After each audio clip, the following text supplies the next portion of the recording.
good to go? Did he say we were good? All Uh, right, thank you. Okay, so I will call the Monday, October 12th meeting of the Millis School Committee to order. All right. We don't need to take attendance, right? No. No, okay, go ahead. All right. So Madam Chair, the purpose of tonight's meeting is for us to do. The purpose of tonight's meeting is. Sorry, that's my fault. All right. Is to do our final round interviews of the 3 finalists for superintendent.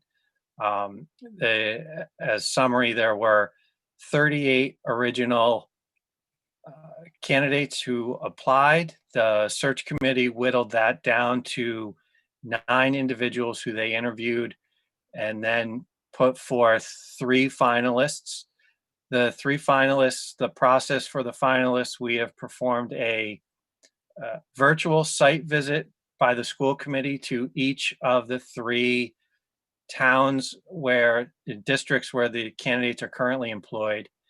The candidates have done a site visit, quote unquote, virtual site visit to Millis, 2 actually, one for staff and teachers and staff and administrators, which was done in the afternoons, one last Wednesday and one the Wednesday before. And then they all attended a community forum last Thursday evening. And so this will be the final step in the process. And who we have starting tonight is Maureen Cohen, who's currently the assistant superintendent at Mendon Upton. So with that, I'll let the rest of the committee introduce themselves. I know you've met a couple, but not, and then we'll go from there. So Carrie.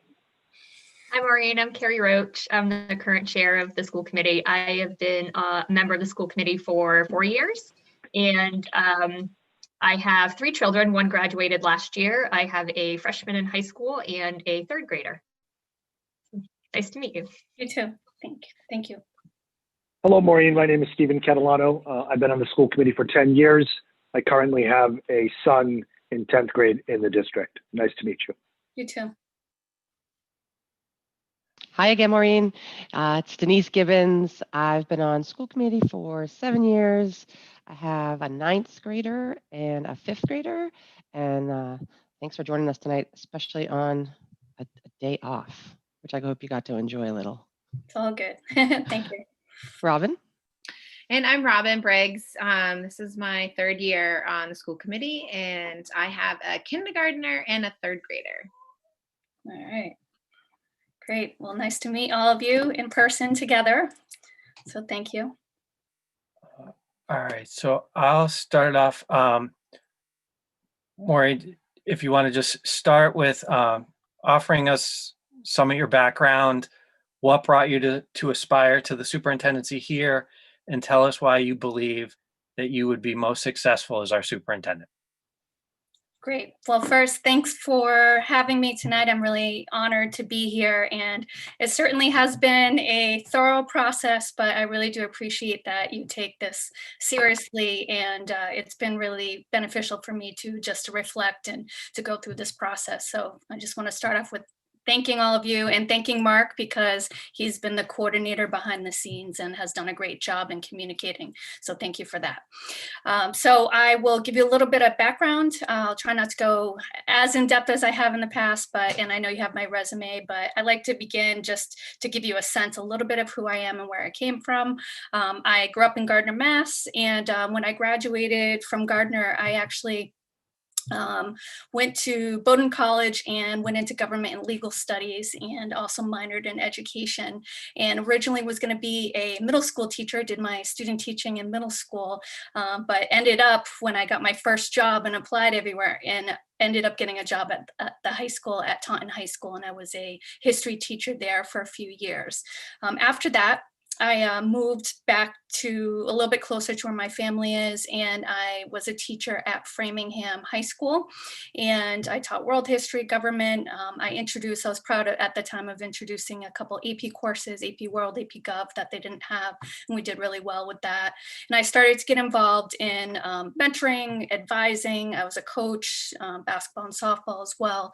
And with that, someone kind of tapped me on the shoulder and said, I think you should consider doing the Commonwealth Leadership Academy and start to get involved in administration. So we were very fortunate at the time. We did internships right there. We were able to take 6 weeks off and go through that process.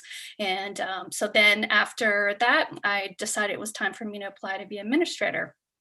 And so I ended up applying in a few places, and suddenly I've considered myself so fortunate that the position of assistant principal at Grafton High School opened up, and it hadn't been kind of on the market. It was a sudden opening, and I'd always joked, imagine, because I had just moved to Grafton the year before, and I really didn't know anyone. It's just where we decided to settle, and I felt so fortunate to be able to get a job in the place where I live. So I was there for 8 years as assistant principal, and really got to work in kind of like a co-leadership, by the end of it, a co-leadership type of position with the principal. And I'm really proud of some of the things, and I may have an opportunity later to talk about it, but just want to mention it now. I brought in a at-risk program. We were trying to reduce our dropout rate. Brought in a program called Achieve for our students. Also brought in co-teaching and helped lead that at the time. And we made great gains in our subgroups as a result of bringing in co-teaching. And also brought in an advisory system for seniors, and that worked with freshmen, a freshman advisory system that hadn't been in place before. But probably the biggest accomplishment that I went through was we had to advocate, and I know many of you are familiar with this recently, we advocated for a new high school. So we, over the course of the time, we had overcrowding and ended up building a brand new high school. So I was part of the process from the beginning to the end of that, and then was able to move over into the high school, and then decided that it was time for me to kind of spread my wings to central office. And another opportunity just appeared again in Mendon Upton, which is, I don't know how familiar you are with the geography up here, but it's right next door. So and I was, again, very fortunate. I knew some people that worked in the district, and I've been now in Mendon Upton for 8 years. I started as director of curriculum, and then after I got my doctorate in education through Northeastern, that role was changed and added on a lot of additional responsibilities as assistant superintendent.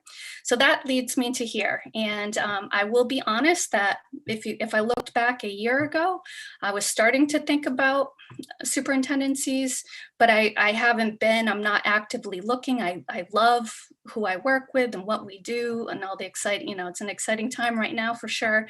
However, Millis was one of the districts that I had very great interest in. And I felt like I have to tell the story that I was talking to I know some of you have heard it, but I was talking to my best friend, and I said, I'm really ready.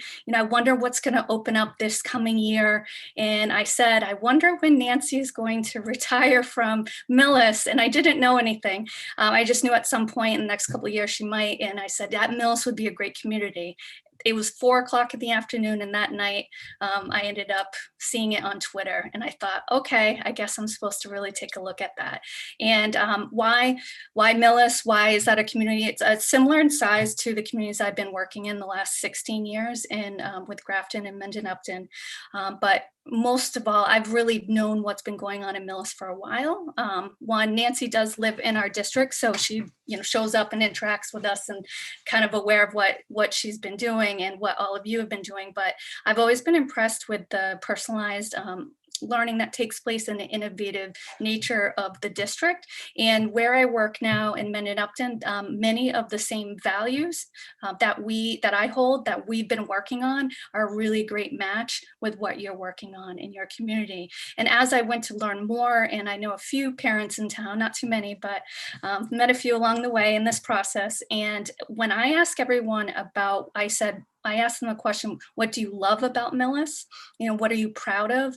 And everyone just loves the school system. They're so proud. It's just a really proud community, a lot of connections with teachers and students. And I know it's a great fit for me. I know I'll have an opportunity to talk about my strengths and how in other ways I think it's a good match.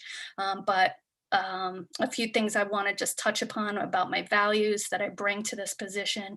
First and foremost, I am a student-centered leader. I know many people are going to say we make the best decisions, you know, for students, and I hope all leaders that would show up here would say the same thing. But truly, I am, and want to always hear what the students are saying and be with the students and know, you know, what's important to them, and that's a big part of the work that I've been doing in my current role.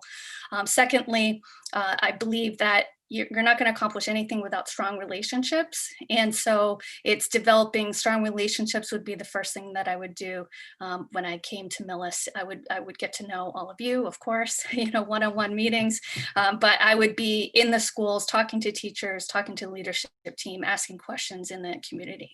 And thirdly, I just have high expectations for myself, for people who I work with, and I consider myself to be kind of an out-of-the-box thinker and a creative thinker. So I'll leave you with that as my long opening, and I'll ask away. And you have lots of questions for me tonight. So thank you. Thank you. So I'll go with the second one. So we're coming off a really difficult period in so many respects. We're getting back to school. We're confronting an uncertain financial future, and relationships need to be bolstered with our constituents and colleagues. So here's the question. How would you approach assuming our superintendency? What have you done to prepare, and how would you conduct your transition to the position? Okay. I always take down what you're asking me. Sure, no, that's okay. Okay.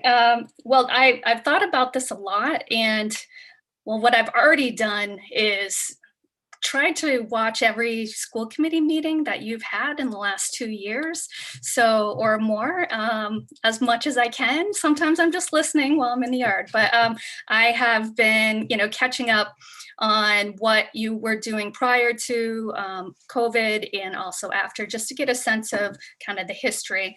Other things that I've done other than talking to anyone that I've known that lives in town and kind of learning about the town, I've also, you know, been watching or starting to watch some of the community events, you know, the tri-committee, try to look to see where the presentations are and budget presentations that have happened. So I consider myself, and I don't want it to sound in a nerdy way, but I'm a bit of a researcher. So if I do something, I want to know everything about it, whatever it is. And so that's a piece that I've been doing from the moment that posting, whenever that date was, came out.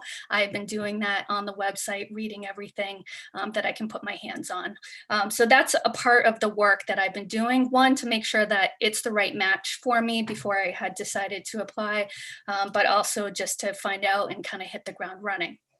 Some of the things that I would do right away, you know, knowing that I don't know the exact starting date. I know it had been mentioned in brochures December 1st, but let's say, you know, it's in over a month or so away. I would be automatically just reaching out, other than continuing to do all my research and watching more of the, you know, finance presentations and other presentations taking place. But I would start to meet with all of the stakeholders. And so I would want to individually, I would meet with all of you, you know, go out for coffee and find out kind of what you're proud of, what you think we need to work on in the short term and the long term, strategic goals, et cetera. But also I would want to go and spend a lot of time with teachers. So I would imagine that I would take some time to be able to go to the buildings, have some time meeting with teachers, with the leadership team, and looking at our strategic goals, and you know, being able to dive right into it when we get started.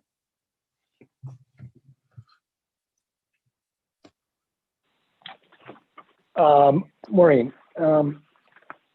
communications are important to all of us.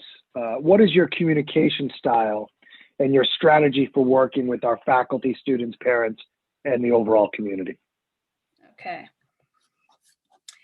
I consider myself to be, for good or for bad, an over communicator. And so it is actually a value of mine to over communicate. Now, have I been told you give us too much information sometimes? Yep. And I'm trying to learn to scale that back sometimes because I want to give you everything so you have all the info that you need. But going back to even when I was a building administrator, I would do, at that time I did Friday focus blogs. So every week I would have something, a Friday focus blog that went out to staff. What I've carried over now, I've done some monthly newsletters in my job now.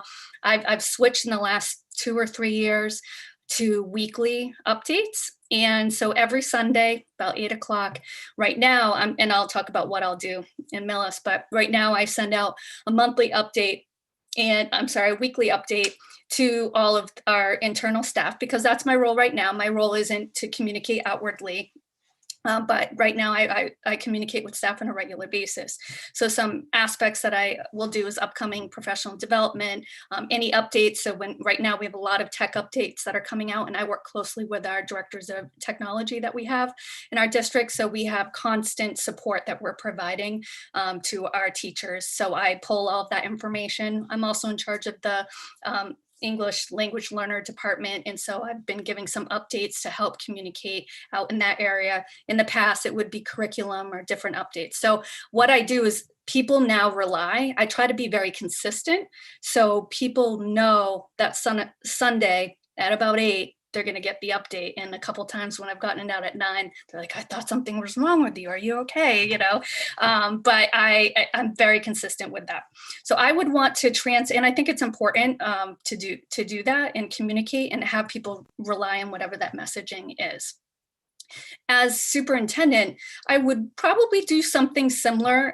If it wouldn't be, maybe it would be a weekly update or every 2 weeks, a similar type of model where I would I know you have weekly updates or newsletters that go out from the schools. What I'd want to do is pull some key content out of the schools, have them share it with me and put some of those highlights in there. But I think now more than ever during the pandemic and COVID, some of my colleagues who are superintendents, they're doing daily little updates, or they have a website where they're putting the updates.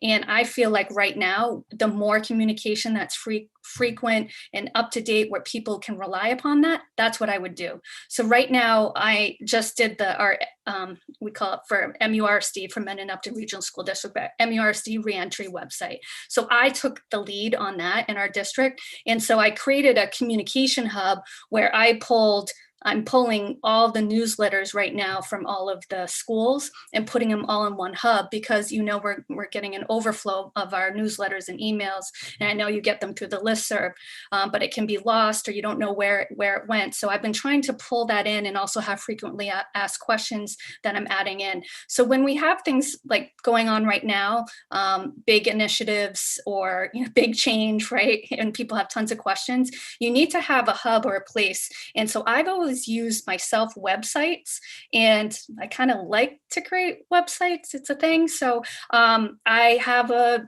professional development website. Once I got to a point where I needed to keep redirecting people back to a spot. I did it for PD, I did it for curriculum. So I would want to I know we have people who work on our website, but I would want to have access to that kind of ability to just quickly myself communicate out. Now I would also want to take advantage of some of the new forms that we have for communication. And so we have the ability to do, town halls. So we've done that in our district with our superintendent or all of us, where we're answering questions in our transition. So that's always an opportunity to reach out to community members or parents, kind of like we did with the parent forum here. Other ways would be, you could do short videos. So I really like, and I know I've seen a few of your videos on your website, but the more we can do little short videos to explain what it's like in school, or to answer questions, or to give a summary, that's also another way. And finally, I am very active on social media.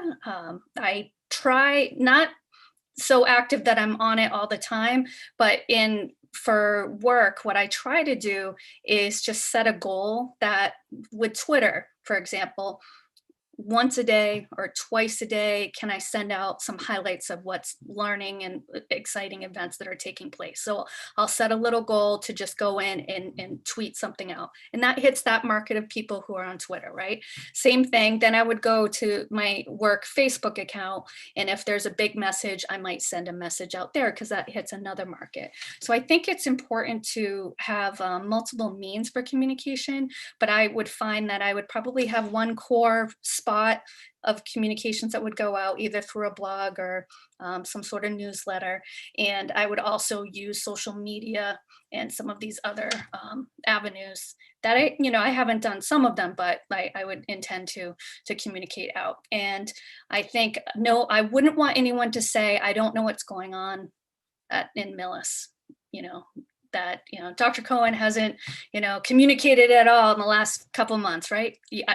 That would never happen with me. Thank you. Yep. Great. Thank you. All right. So I'll take the next one. So how would you build relationships with key stakeholders in town? So including those folks that administer town affairs, public safety, public health, and civic groups. Okay. Really, it's just getting to know everyone as fast as you can.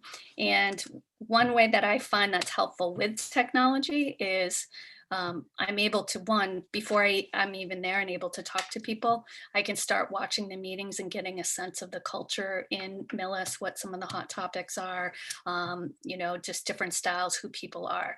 And that's the kind of thing I actually like to do. So, I didn't mention that I was on Grafton School Committee for 4 years, and, small town here. Most of my friends are either on select board, FinCom, or school committee now. I mean, just like probably all of you, everyone. And so as a result, I'm always watching different school committee meetings or select board. So I kind of dig that. And I would just want to know what's going on in the community. So I don't necessarily have to live there. I can still be a big part of that. But what I would do is I would set up meetings, and I would want to ask them kind of a series. I would have through an entry plan, a series of questions that I would be asking all of the different municipal leaders, or police, fire, etc. And in my past experience, to be honest, going all the way back, and I forgot to mention, one of my highlights from 20 years ago was when I was in Up With People, and that has driven kind of who I am today as a person. But when I also worked for that organization, and I was an event coordinator. So a big piece that has always carried over from that experience is that I would go and set up before a cast of students would come in, I would set up that community. So what I did is go to Rotary clubs, Lions clubs, churches, and I would go and reach out and speak to all of the community members to let them know about this organization was coming in. So I would apply the same principle and do the same type of thing, where it's important to develop those strong relationships with all of the groups, because that's how you're going to work productively moving forward. That's how you develop trust, and developing those relationships, listening, learning is going to be a big piece of my first steps of moving forward in Millis. Great, thank you. All right, and just to kind of piggyback on that same question about relationships, what is your strategy for building relationships with the faculty in the schools? I think the best way to do that has been through visibility. I find that maybe, I don't know, I always say, like, when people don't know me at first, they're like, who is this person, right? I could be very serious in my face, and then they get to know me and they go, oh, okay, yeah, this is what she's like. Well, how do they get to know me? By showing up in the buildings, in the classroom. So if I were just in the office all the time, they wouldn't get to know me. And so what I do is, first and foremost, would be in the schools every week, every day. And it's, pretty easy to do that in Millis. You're all on one campus. That's pretty amazing. But I'm able to do it now, even though I'm traveling between 2 towns and a few schools in my district currently. And a big part of that, so what I do now, and I would want to talk to the leadership team in Millis and determine what would be the best strategy, and what they're comfortable with as well. But what I do now is I will set up an hour, and every week I'll go to each of the schools and I'll meet with the principal if they're available. and we will pick a wing or certain portion of the building, and we'll sometimes pick a topic, something that we want to kind of look for or look at, but really it's just going into the classroom to just learn. And so in that process, you're kind of, managing and leading while you're walking around. So every person that I talk to, well, now, because there's, a lot of different things related to curriculum PD, they'll go, hey, how about that? Or what about that? So even just last week, we did our building walkthroughs. I know you did something similar to make sure the buildings were up and running. And so I spent all, of an afternoon in all the buildings, and it was nice to see some of the teachers working remotely, but, in the building, because we go hybrid tomorrow. So that's our day tomorrow. But it's really visibility and just listening, learning, getting to know people. That's first and foremost. You don't want it to be an event when the superintendent, or currently now as assistant superintendent, where you show up, I would communicate that this is just how I am. I'm going to be in buildings. I'm going to be at the, bus stop. I'm, when buses are coming in, I'm going to, be in the lobbies. I'm going to be visible as much as I can when I'm not in meetings, and I'm going to be on the field. So that's how I'll get to talk to people. But I think there are not everyone still is comfortable. So you need to sometimes create formal structures for that. So that could be one, just surveying staff. It could be, I do a lot of just kind of quick question out to staff, and can you share something with me, and then I'll share that with the community. But also, right now, I'm not saying I would do this as a superintendent, because I think is a little bit different, but right now as assistant superintendent, I have such a good relationship with the principals that if I can, I'll go to their faculty meetings. I'm just on the side. I'm just listening. I'm learning. They're fine. They like that I'm there. And that is my greatest opportunity to really interact with all the staff, because they're all in one place. So I will just be there, and if they have a question, I can answer it. But that's been another way for me to really get involved. And currently I'll go to department chair meetings or curriculum meetings, and I work with them on a lot of teams that I lead as well. Great, thank you. Next question. Have you in your career proposed significant change in a way of doing things that required support from within the organization and among the staff and constituents?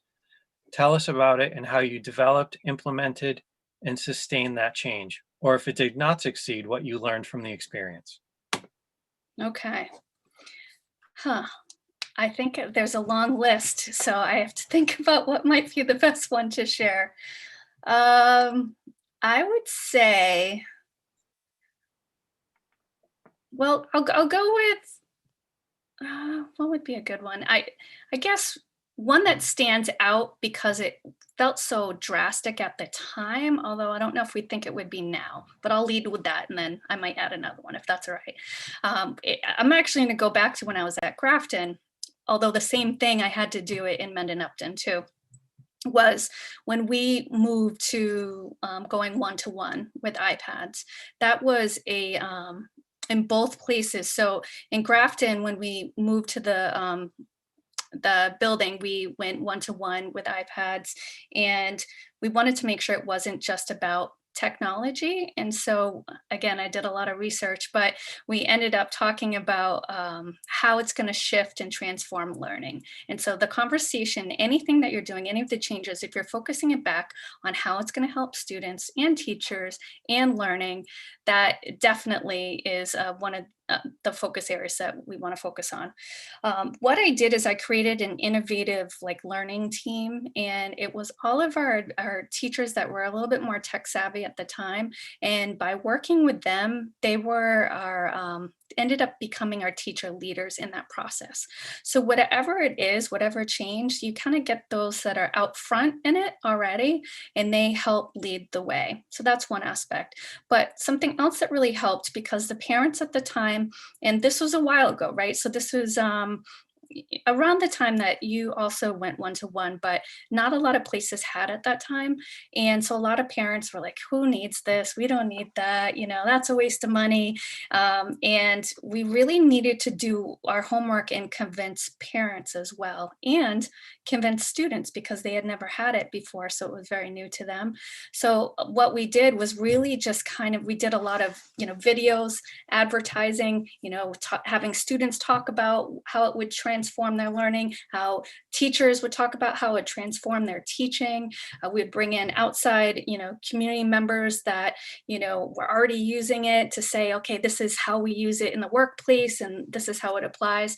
And so all of that I learned. And then when I worked on my doctorate, I was starting at that same time. So I started, my dissertation was about leading one-to-one in the end, like what principals do. So because I started, I'm like, what is everybody doing? And so I learned from all these other leaders. So then when I was in Mendon Upton, we had already started at our middle school with one-to-one, but we had to grow it to the high school.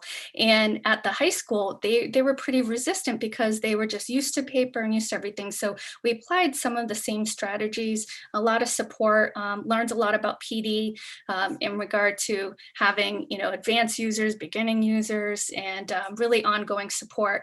But it was kind of a mixture of various approaches. So that's kind of what stands out, because that's where, when I think of resistance, probably the biggest resistance I ever saw was related to going to one-to-one. Now, that's really weird to say that now, because now all the schools, everyone has to have it because that's the only that is interesting, right? So I don't know if that's the best example to give to you. But the other one I can give was when I came into Mendon Upton. They had the nice binders of curriculum that was written going back, years ago that no one touched. So they were actually in binders. That's always the joke. Oh, it's in binders collecting dust, and that's what it was. So when they designed the position for me, because it had not been in place for a couple of years, my position, they said basically it was a whole list of, you're going to make sure we're aligned to the new standards. You're going to make sure that everyone has curriculum maps. So that was my charge the first couple of years, and that was new. So that really was, there was a lot of resistance in the beginning to doing that work. What I can say is through a lot of PD, I did a lot of little videos and curriculum to teach people. I would show up and support them at every step of the way. And I had rubrics to help them know like what to do at the end. A whole structure and system was developed. Now we're 8 years in. I would say by year 5, people are going like, oh yeah, so we have, we got to go work on that curriculum, right? Because, it's just part of what they do. There wasn't pushback on what essential questions are, or assessments, or doing any of that. So people know when they have a new curriculum, they're going to be putting it in and writing it and rewriting and revising it. And I'm proud to say that we have a curriculum review cycle now that we've been working with the last couple of years. So I would say those are the two that jump out as kind of big changes. But right now, all the time, COVID, there's, lots of resistance and fear, and there's just a lot going on. And we just have to listen. And we need to, really listen and hear how people are feeling, and you need to address it emotionally because that's where they're at, and sometimes through facts, and you have to balance that out. Great, thank you. So next one, can you tell us a little bit about a time that you failed or you didn't succeed to your satisfaction? What it was, how did you recover, and what did you learn from the experience? Okay. I don't know if I have a great failure one. I think maybe, one, I think I gave this in one of my first examples that I had. I don't know if you'd call it a failure, but it didn't go well. So we had social emotional learning has been one of our goals in our district for the last 4 years or so. And I run a PD committee, great committee, really collaborative. And it took a number of years for us to get to that point, but just a great committee. And we thought, okay, self-care, we really need to work last year with the goal of self-care for our staff. And we read a book, Onward. We did lots of PD, but one of the PD days we said, okay, we're going to do one called Breathe for Change. And Breathe for Change, I don't know if anyone's ever heard of it, but it's built for educators, and they walk you through mindfulness activities and, self-care activities. The only thing was they said you have to dress comfortably. You have to be in the gym space. We might be on mats, and we failed as a committee. I guess we did fail leading up to it and communicating correctly. So we thought this is what everybody wanted, because everyone said, oh, we need self-care and we need mindfulness and we need these sports, we need to learn how to do it. And even before it became an issue with the association, concerns about sitting on the floor, and we had made all these accommodations, and they hated it. I mean, they absolutely hated it. And I even went to every meeting and participated in every one and got the administrators to do it. I mean, we tried, and it was awful. And so the few times that's happened, and it happened another time related to SEL, we brought in this national speaker from Castle. So if you're familiar at all, I mean, that's the national organization for SEL. And we thought it would be great. It was the worst keynote I had ever seen, because she was a researcher and just talked research to a room full of educators and didn't connect with them at all. And you could barely hear her. So at the end, both cases, I just acknowledge it. I mean, I just say, okay, that did not go well. And I acknowledge it, and that we can do better. And that's how I always react. I do laugh a lot. And so our staff were really happy that I was able to kind of laugh with them and acknowledge, like, yeah, that's not going so well for us right now with that speaker. Or, yeah, okay, we thought this was right for change. Don't worry, we won't bring him back. It wasn't a good fit for us. And what do you want? And we always do surveys. So I think just acknowledging and recognizing, I can't say I've had like major failures that have come up in the last 8 years. I've had a lot of focus on PD, so that's kind of what comes to mind now. But failures are opportunities to learn. Crises are opportunities to learn, and I'm very reflective and able to move forward and learn from those, and sometimes laugh about maybe making the wrong decision.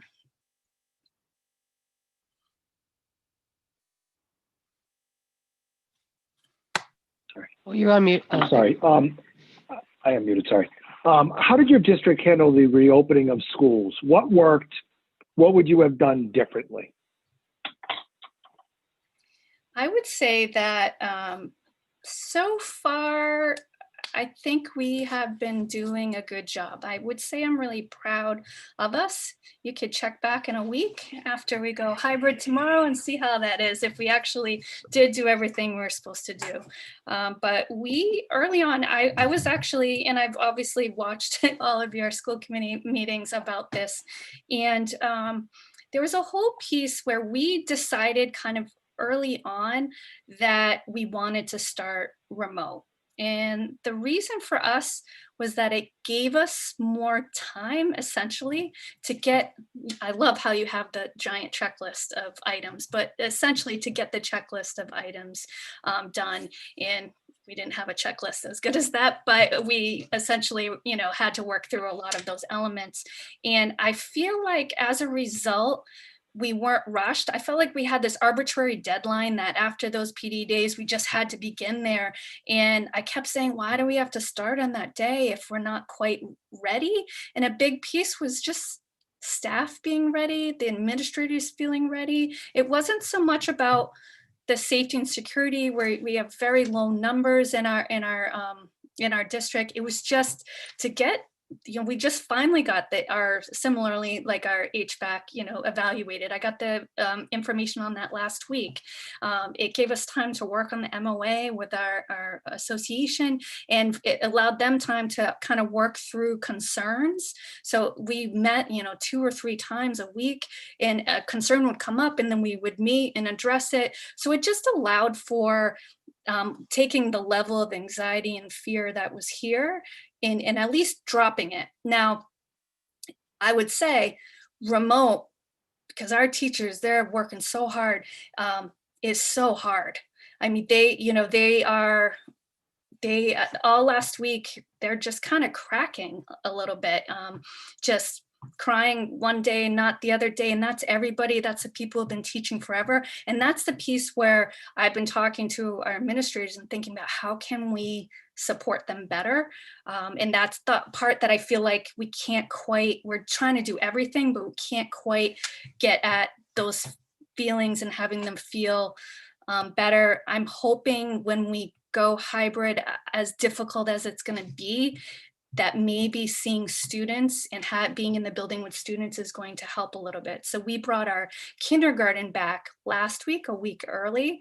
And even for me, just being able to be in the building and to walk in and see the little kindergartners there, even with their masks, and they're all doing what they have to do. It's not kindergarten like we're used to. It's not kindergarten how it should be, but they didn't know any better, and they were just so happy to be there. And just here, I feel like once, and this is what I put in my update recently, is, I think this is hard, but once students are in, I think we're going to have more of that connection. It's just been pretty brutal for our teachers to be working nonstop on the computer in Zoom. It's just not what everybody signed up for. So I think overall, we've had a really strong, close relationship with our association. That's really helped us, constant communications with them, support by the school committee, and we've just been working with our teachers. And I wish, I would say we're pretty ready for tomorrow.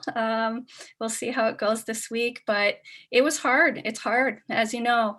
Personnel, same thing, just having enough personnel for our to support our standalone remote. We call it standalone remote for those students, and that's been a moving target in and out. So there's been a lot with that.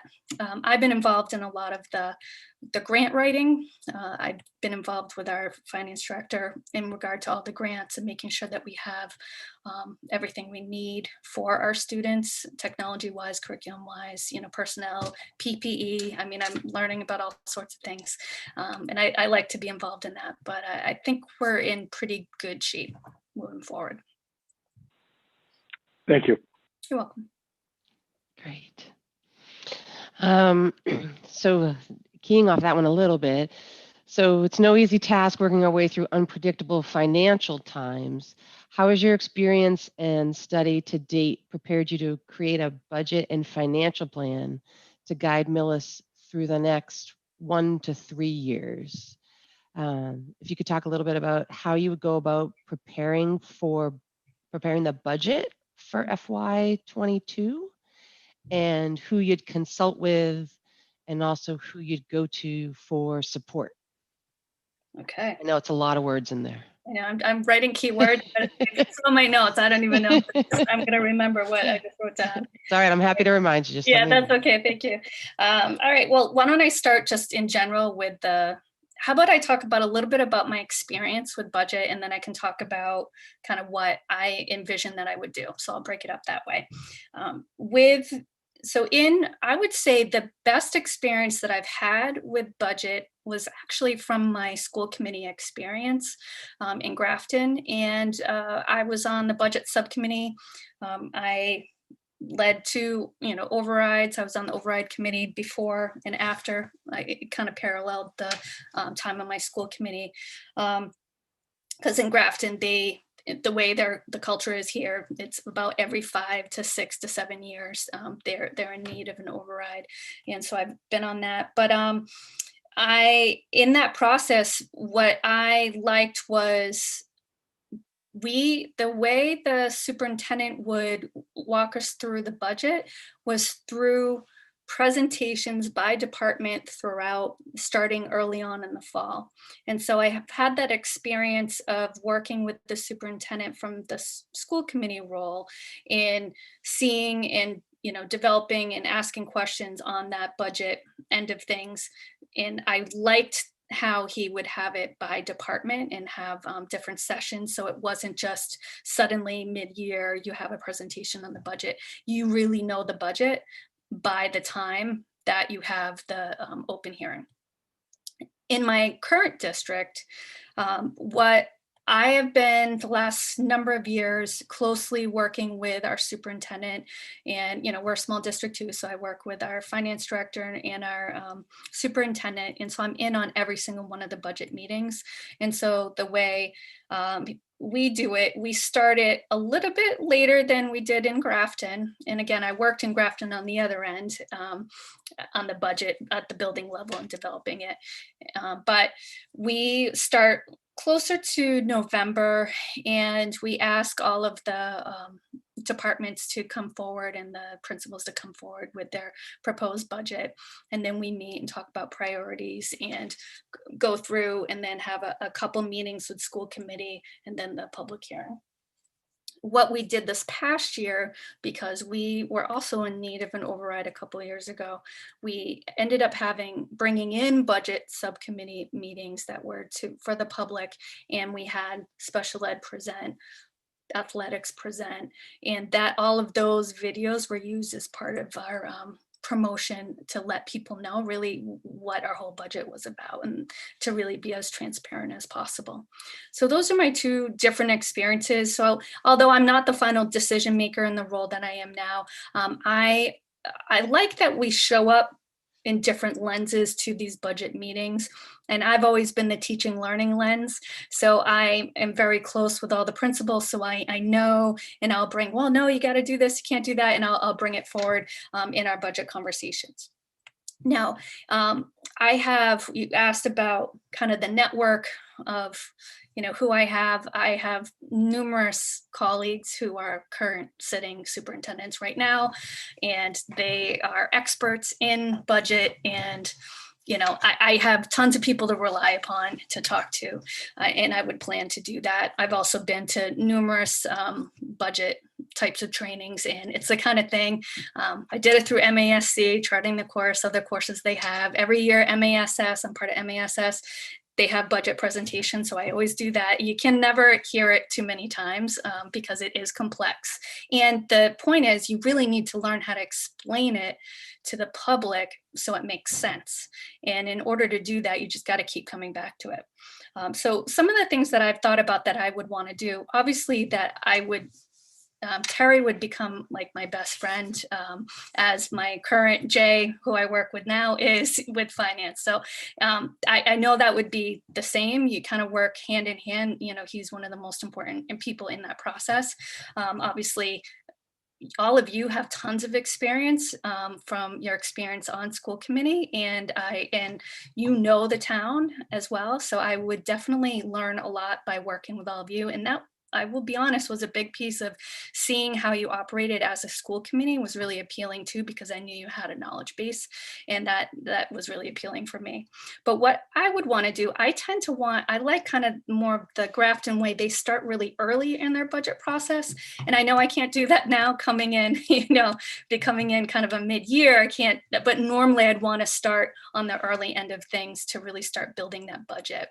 I do feel, and I kind of steal this idea from a colleague of mine, who it's all about alignment to the strategic plan and to your strategic goals. And when you start building your budget, you're not just going to go back and say, well, this is what we always had, this amount. You're going to have the groups make that alignment to how this is going to move us forward or what our strategic goals are. That's really important. Not everything can closely align, but as much as it can, you want to make sure that you're doing that. But part of those goals too, with all of you and with different constituencies, when you develop your strategic plan, you want to come up with a 5-year plan. So I think that was one of the best things we ever did when I was in Grafton, was we showed the 5-year plan of where we would need to be and what our goals were, what would look like if we had this type of funding, and what it would look like if we don't. We looked at personnel needs over the course of the year. We looked at some of the programmatic improvements aligned to the strategic plan that we wanted, and that we began to advocate. And that's a big role through the budget, is you're advocating for what's best for your students and for your community. And so I would start that early. I really like having either budget subcommittee meetings. I don't know if you have budget subcommittee meetings, but I really like being able to communicate early and often to the community so they're aware. I like having just a budget page where it was hard for me to find. Like I found on your website, March is when you have your budget. So then I could start going back and watching budget presentations.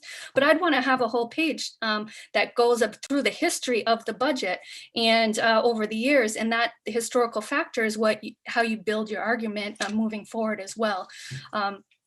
other aspects, I've watched a little bit about the capital improvement planning. It's good that you have a, committee established in Millis, and that was part of the work that I was involved in Grafton. And the best thing we ever did was to really come up with a ranking system of various needs with pictures and just be able to communicate that out. I think that's a big piece of your overall budget as well. So I would say, I don't know if I've answered all the questions, but these are some of the things that I've thought about. It's definitely an area, I will admit, because I haven't done it fully as a superintendent, it will be an area I have to learn, but that's never stopped me before. There are lots of things that I have to learn on the job, and I'm kind of excited to be able to take that on. And I know that you have a really strong community board and, people in central office who I'd be able to work closely with. Great. Thank you. All right, so as you've moved through this process, you've had an opportunity to learn about the Millis schools. With those things in mind, what is your vision for the Millis Public Schools going forward? Okay. I always think that my vision is a tough one because I really strongly, a big part of my core is it's a collective vision. And so if I go off of the collective vision you currently have, not to say that that wouldn't adjust or change through work together, to continue to grow a lot of the work that you're already doing. So a couple areas, you talk a lot about personalization. And I know that the district stands out in that area through, involvement in Maple, et cetera. But I would really want to look at kind of the surveys related to personalization and see, are we really hitting the mark and how can we improve in that area?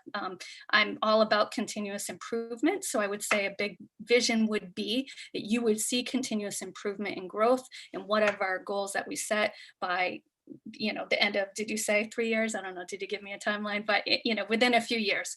But some of the other areas that you have listed for working on would be, say, project-based learning. So that's something that I've worked with similarly to Millis in leading project-based learning PD, but also through the Buck Institute, we've had a number of our teachers trained. So one piece of that I'd want to have us work on is it just happening in a few places, or is it truly embedded in all of the classrooms, all of the grades? If one of your goals is interdisciplinary learning, is that happening just in pockets of excellence or all across the board? So I would say overall, I would just want to begin by saying I'd start where you're at and we'd want to, grow that. But I would imagine that once I'm in there and go through an entry plan, that I'd be able to fully identify some areas for growth. And I definitely work with groups to have vision and beliefs and to drive us forward. So whatever that is, I know I can take you where we need to be. Great, thank you. Great. Thank you, Maureen. So what we wanted to do now is give you an opportunity, if there's anything else you wanted to add, topic that you want to mention, give you a few minutes to do that. Oh, I didn't prepare for that. All right, that's good. I'll take advantage of that. I think I probably want to talk a little bit about just who I am, because I think that's probably most important for you to really get to know who I am. And a big piece of my leadership style, I was thinking about, I had forgotten that I had done this, but led a training the last couple of years called Lead from the Heart with another colleague of mine. And in reviewing that, I was thinking about, okay, well, we talk a lot about leading from the heart, but what does that really mean? And in this process, I've realized this is really, I want to get across to you that I plan to be very enthusiastic. Hopefully that comes through in Zoom as much as you can. But the heart would be high energy. So I try to break high energy.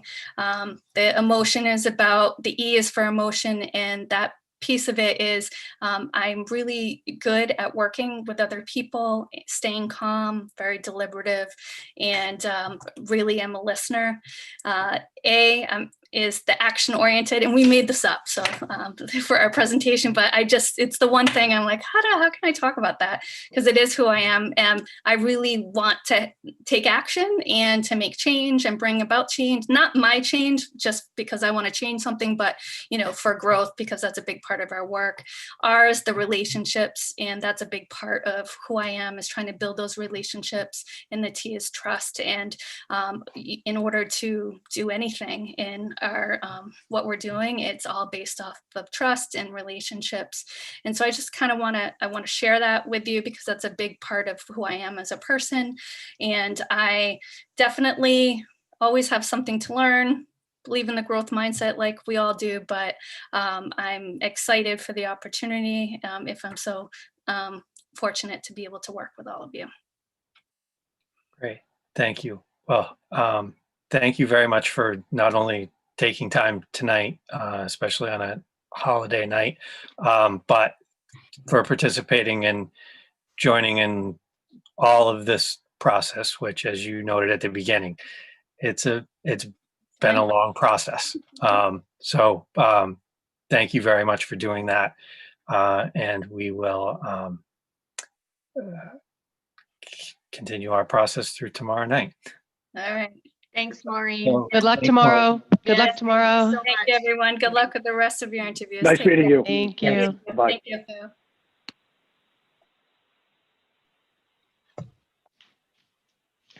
All right. Ooh, So- timing is excellent. I know, that was perfect. Excellent timing. So it is 7:27, so we can, the next candidate will be Scott Holcomb, who is the current superintendent from North Attleboro. We can either start a couple minutes early, or we can wait a minute and people can jot down notes, etc. Can you just give me 2 seconds just Yeah. so I can, yeah, thank you.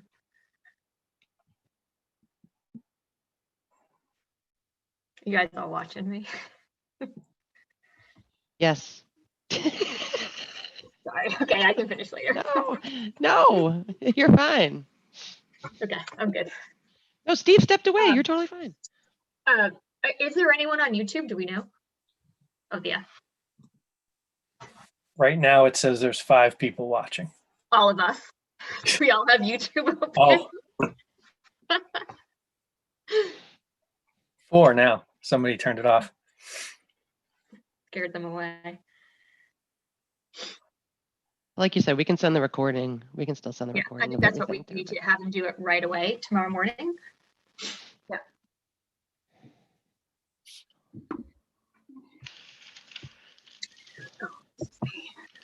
Are you recording this to replay? Yes, sir. Yeah. Thanks.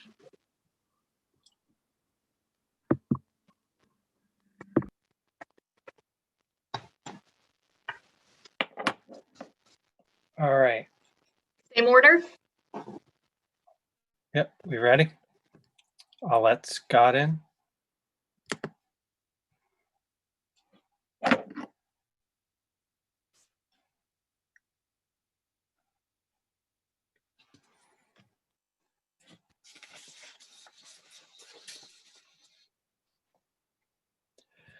Scott, how are you? Doing well, Marcus. Good to see you. How are you? You I didn't know doing you well. Hope you had a good weekend. I did. Thanks for asking. Hopefully you guys did too. Yeah. So what we're going to do is I will have the school committee start by introducing themselves. I know you've met a few of us, but not everybody. And then we'll just move into questions and we'll go from there. All right, great. So I'll hand it over to Carrie. Scott, I'm Carrie Roach. I am the current chair of the committee, and I've been on school committee for 4 years. I have 3 kids. One graduated last year, so she's a freshman in college, and then I have a freshman in high school and a 3rd grader. Nice to meet you. You too. Hello, Scott. My name is Stephen Catalano. I've been on the school committee for 10 years. I currently have a student in 10th grade. Nice to meet you. Nice to meet you too, Stephen. Hi, Scott. Nice to see you again. It's Denise. A couple things I didn't share last time. I've been on school committee for 7 years, and I have a freshman in high school and a fifth grader. Nice. Good to see you too. Hi, Scott. I'm Robin Briggs. This is my 3rd year on school committee, and I have a kindergartner and a 3rd grader. Hi, Robin. Nice to meet you. Nice to meet you too. All right, Scott, I'm gonna start off. So first question is if you could please offer us some of your background, what brought you to aspire to the superintendency here, and tell us why you believe that you would be the most successful as our superintendent. Sure. So first, I'm a dad also. So I've got a wonderful daughter. Her name is Liz, and she's a sophomore right now at Bryant. And I've got my son, Christopher, and he's a junior over at Attleboro High School. So we just did a lot of hiking this weekend. So I'm a family man. So I just wanted you guys shared with me. So I want to share that with you. So I think the question everyone asked me is kind of, and I have to apologize if I repeat my story. A lot of people want to know why Millis. You know, things are going well in North Attleboro financially right now. Doing well as a superintendent with my evaluations and school committee. So like, well, I have to describe kind of like my why. So again, I do apologize because a couple of you heard about the why. Well, Millis is known really for exceptional education overall, and it has been for many, many years. So when I worked in Bellingham, we kind of always looked with a little bit of an envious eye towards Millis for their academic prowess, you know, and just who they are as a community. So let me go back now and tell you about what just happened recently in my life that made me reflect and make this kind of a potential change. It happened about a year and a half ago, the situation with my father. So I'm going to jump back though 25 years when I first started teaching over in Bellingham. It was a junior senior high school at the time in Bellingham, and now a middle school and high school over there. And I taught every science you could imagine from 7th grade, 8th grade, all the way through to seniors. I could name each one, but I'll show you I'll spare you the details of that. I had a student in my class. His name was Chirayu Patel. Chirayu was a bright-eyed student, loved to learn, and I had the pleasure of teaching Chirayu every single grade up until he graduated valedictorian over in Bellingham. And Chirayu, when he went away to college, he went to med school. He and I stayed in touch very professionally via email. And it blossomed into a friendship, and we used to go out 3, 4, 5 times a year out to dinner or out to lunch and just kind of keep up with him. Well, as he grew up, he's about 37 years old right now. He moved over from Chicago to Boston, and he is a hematologic malignancy specialist over at Mass General Hospital. And so I couldn't be more proud of him. He still calls me Mr. Holcomb. I said, Dr. Patel, just call me Scott. This is really strange that you've got this much education. You don't call me Scott yet. So he finally called me Scott. So my father came home to see now switching a little bit, father came home to see my daughter Elizabeth graduate from high school. And dad, he had this flu-like symptoms. So he went to the doctors and they drew some blood. And dad had extremely high white blood cell count, which is indicative of leukemia. And sure enough, dad had to go get his bone marrow tapped with me. And I brought him to the doctors to have some bone marrow taken from him. And we were sitting there in the chair with my father as he was getting his bone marrow taken. And this doctor's name was Dr. Brown. We started talking about Chirayu Patel. And Dr. Brown looks at me. I was actually in the room when they were taking the marrow. And he goes, you know Chirayu Patel? I said, yeah, he was my student. He goes, you got to be kidding me. So unfortunately, my dad does have leukemia, got a bone marrow transplant. But the really interesting thing was the student that I taught 25 years ago opened up a bed at Mass General Hospital for my father. And he was on the team of specialists that gave my father a bone marrow transplant and saved my father's life. My father's doing really well today. He's recovered. He has new bone marrow. So it's a really great story, but it went through a lot of trials and tribulations. The trials and tribulations, the reason I bring the story up is multifaceted, or it's a bunch of different points. One, my mother had to come up and I had to really assess my life and what mattered most. And family's the top priority of my life. I thought about what made me happiest also.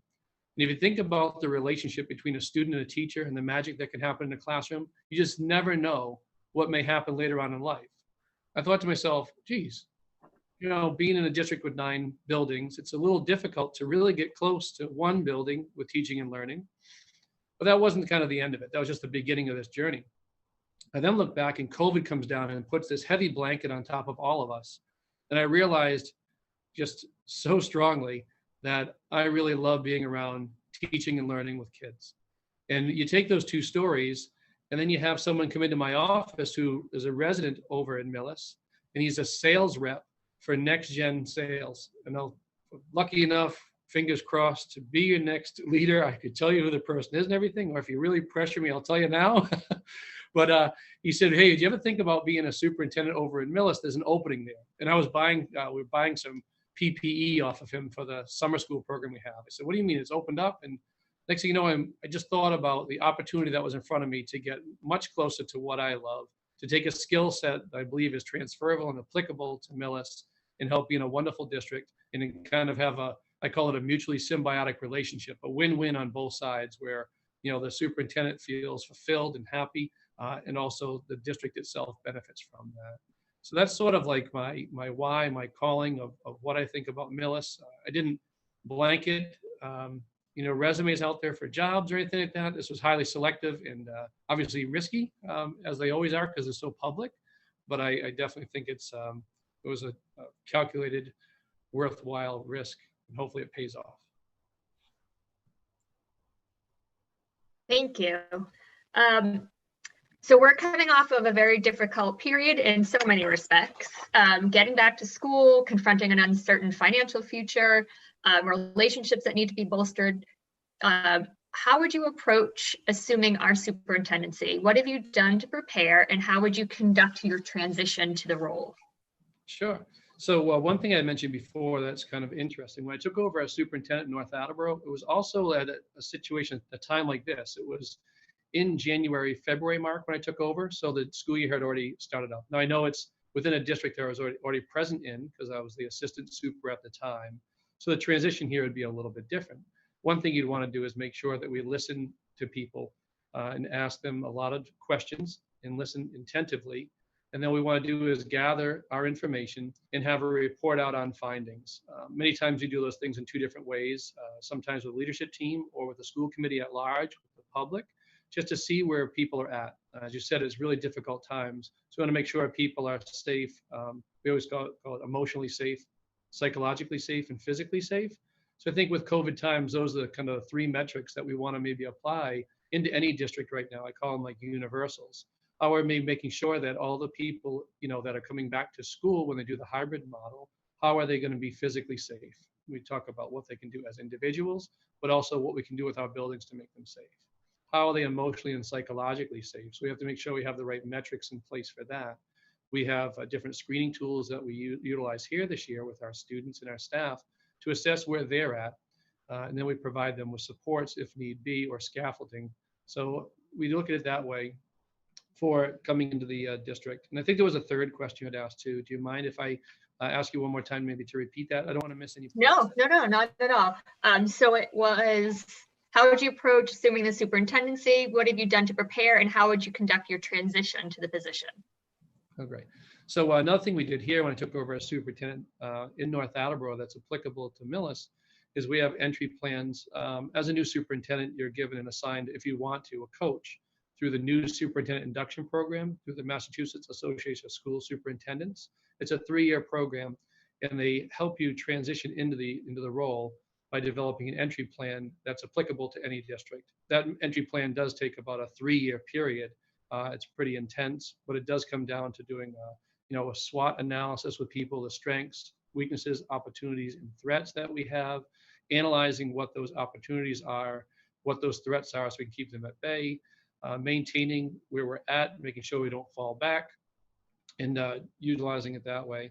Second piece too is we know that any person that comes into a new position, that's, you know, whether they're coming from the inside and moving up or the outside and moving in, is that you kind of start off at this level right now where Millis is at. Anytime you bring somebody new in, there's going to be a slight dip that you naturally have. You want to make that dip as low as possible and then bring the district back to where it was and then exceed in kind of exponential or logarithmic growth. So the idea is that, you know, having someone such as myself, there could be potential skill sets that were developed that would make that dip when somebody new comes in very narrow and shallow, and hopefully potentially working with everybody as a team member, it would make the rebound much higher than when you first come in. But you've got an excellent school system already established there with wonderful team members. So it would just be a matter of working with those team members and seeing what the community and team members need and want, and then going after and advocating for that, and then moving the district ahead in that fashion. Scott, communications are important for all of us. What is your communication style and your strategy for working with our faculty, or what would it be for working with our faculty, students, parents, and the community? Sure. So it's multifaceted or multimodal, I guess you could call it in today's day and age. So if we start looking at the faculty, no one likes surprises. So constant communication with the faculty is important. Typically, we try to make that through the district of our size. We try to make that through the principals. So that way, but it comes down from, we have a leadership team. Leadership team consists of 27 members on that team. And so what we do is we work together to make sure that our messaging in a district this large is consistent throughout all the schools. We don't want to have, people in our town, they go to the ball fields, and if you have 6 elementary schools, you wouldn't want one, parent having a different experience at one school than another parent. So we try to make sure the messaging is consistent throughout the entire district with parents and with staff members, to make sure that we don't have any kind of disparities that we may accidentally, come across. So I give out emails relatively often, probably once or twice a week, depending on what the topic is. During COVID times, they were coming out fast and furious. We were, surveying a lot of the parents and faculty, asking them, are these communications good? Because people want more communication. The problem we found was that the communications were too robust, and they just wanted, because there were so many coming out, they wanted them to be more quick hitters. They didn't want to have to read through these paragraphs and paragraphs of information to glean out the most important points.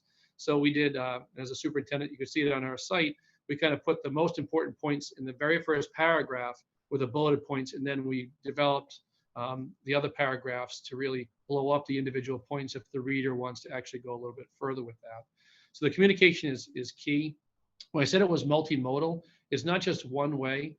So what we do is try to produce, say it's the budget time, we produced YouTube videos that we put out on our website so people can watch those budget presentations. We have different social media links and sites that we want to make sure that are robust and up and running, that we're in charge of, things such as Twitter, Facebook. Those are the kind of the main things that drive us forward with that. And then we have our e-packs, we call them e-packs, electronic backpacks that go home every week with our messages inside of them too. And we try to stay focused on similar themes. So multimodal, we sometimes use the phone and leave a phone message depending what it is. I want to be known as not just the person who canceled school because of snow. I think snow days will be in our probably in our way back because of where we're at now with technology. So sometimes a phone call is really important too, because hearing a voice sometimes is a lot better than just reading something in the in the newspaper. Speaking of newspapers, we use our local newspapers here as well. So we use the Sun Chronicle. We have the Free Press that we have in here. We use our local TV station quite often, North TV, to make sure we broadcast our messages. So we try to do it as, we try to deliver the message in as many ways as possible, so that way people don't miss it. Educational channels, running banners across them for important things that come up, and so forth. Thank you. You're welcome. All right, so I'm going to ask a little bit about relationship building. So can you talk to us a little bit about how you'd go about building relationships with key stakeholders in Millis, including the people that administer the town affairs, public safety, public health, and some of the civic groups? Sure, no problem. So it's everything's, I think probably everything is built on relationships, positive relationships that you develop with people. And then, I call it, it's not a popular term, but you call that working through those relationships to build a better tomorrow. So I can describe each one then. So in North Attleboro, I took a lot of time to grow those relationships. We can look at one of the people I put down as a reference. He's a friend also, but is the chief of police of North Attleboro. We have a safety and security committee that I started up about 2 years ago, where we bring all the key stakeholders in to talk about any sort of safety and security issues that are plaguing the entire town, not just the school department. How did that happen? It didn't just happen by asking people, hey, will you show up at a meeting? Because people are like, what's going on here? It's kind of like this, cold call where you show up. It started with bringing people into the office or going to their office and asking if they can have a half hour to an hour of their time. In days before COVID, I was able to do that a little easier. We would just, call them up, hey, do you have a minute to maybe grab a bite to eat or a lunch? We shifted our form of government in North Attleboro over here from a town administrator to a town manager. So we take out the town manager to lunch, just talk to him, get to know him as a person, ask him, where the core values are, about their kids, if they have any kids, what their interests are. Then you naturally weave into the conversation a little bit of business talk, and then you close it out with personal talk. So at least the person knows you're interested in them as a whole person. And you start to also talk about some of the business things. Being attentive and listening to those people are key. So it's trying to meet with all the different department heads, see where they're at, get them to know, who I am as a person, seeing what they think is wonderful about the school department or town in general.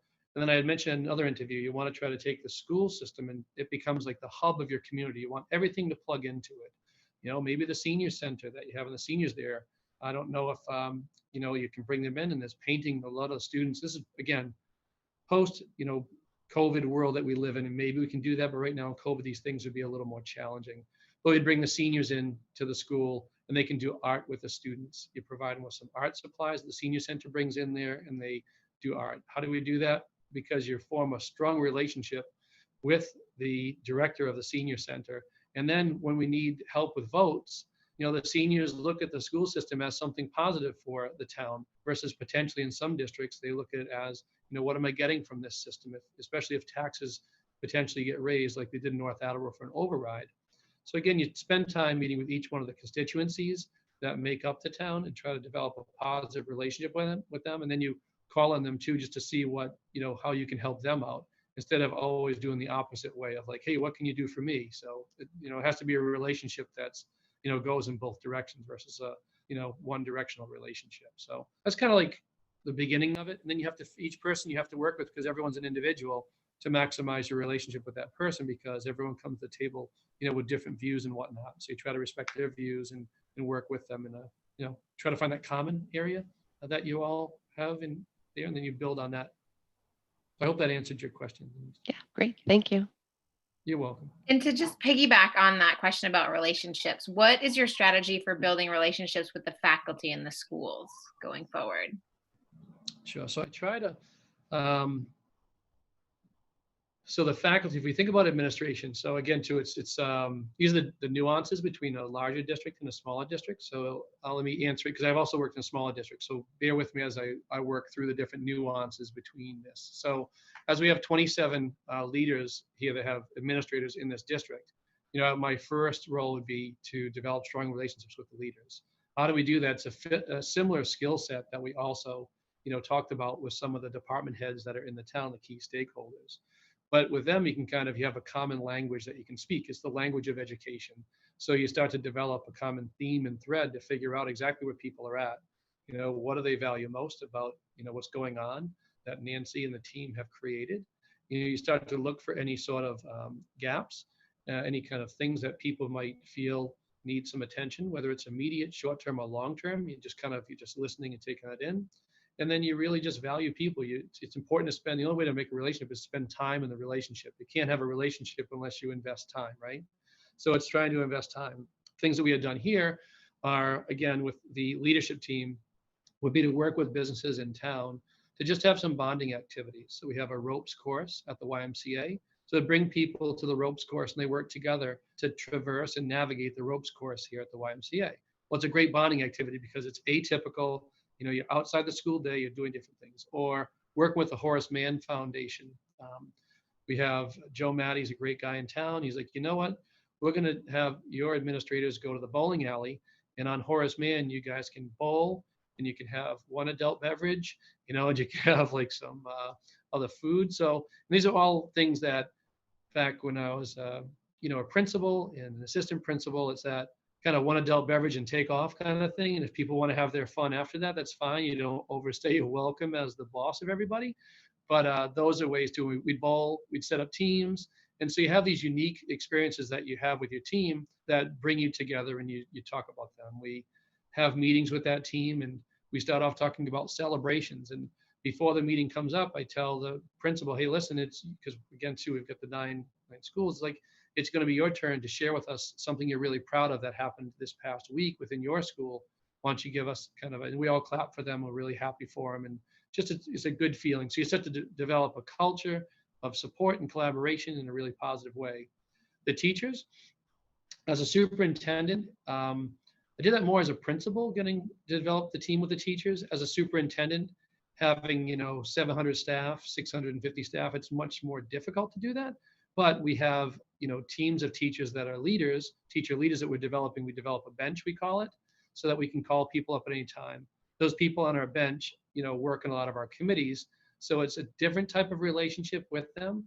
We have been here now for 11 years, and my mother taught in this community, and actually the room I'm in right now, I thought coming to work tonight would be a great idea, getting kind of the mindset of this whole thing. And I didn't realize the heat would be off. So it's, it's a little like 58 degrees in here, but it's all good. So you get to know the community the more time you spend in it, and you get to know the people within that community, because many of our teachers in North Attleboro also live in North Attleboro. And so you get to know the individuals, get to know their families, and it is a nice thing to do. And Millis, the same thing. It's not a forced relationship that we develop with teachers. It just comes naturally with that piece. The other one as a leadership team, because we meet together so often, that's more forced. But I believe some of those same things that we did can be applicable also to certain teacher leaders in those groups as well, to develop them. We did that with our department heads, our curriculum instructional leaders. Where at our leadership team meetings, we bring them in as part of our leadership team to make sure they understand and are trained just the same way the principals are also being trained. So we're all kind of going in the same direction. Great. Thanks, Scott.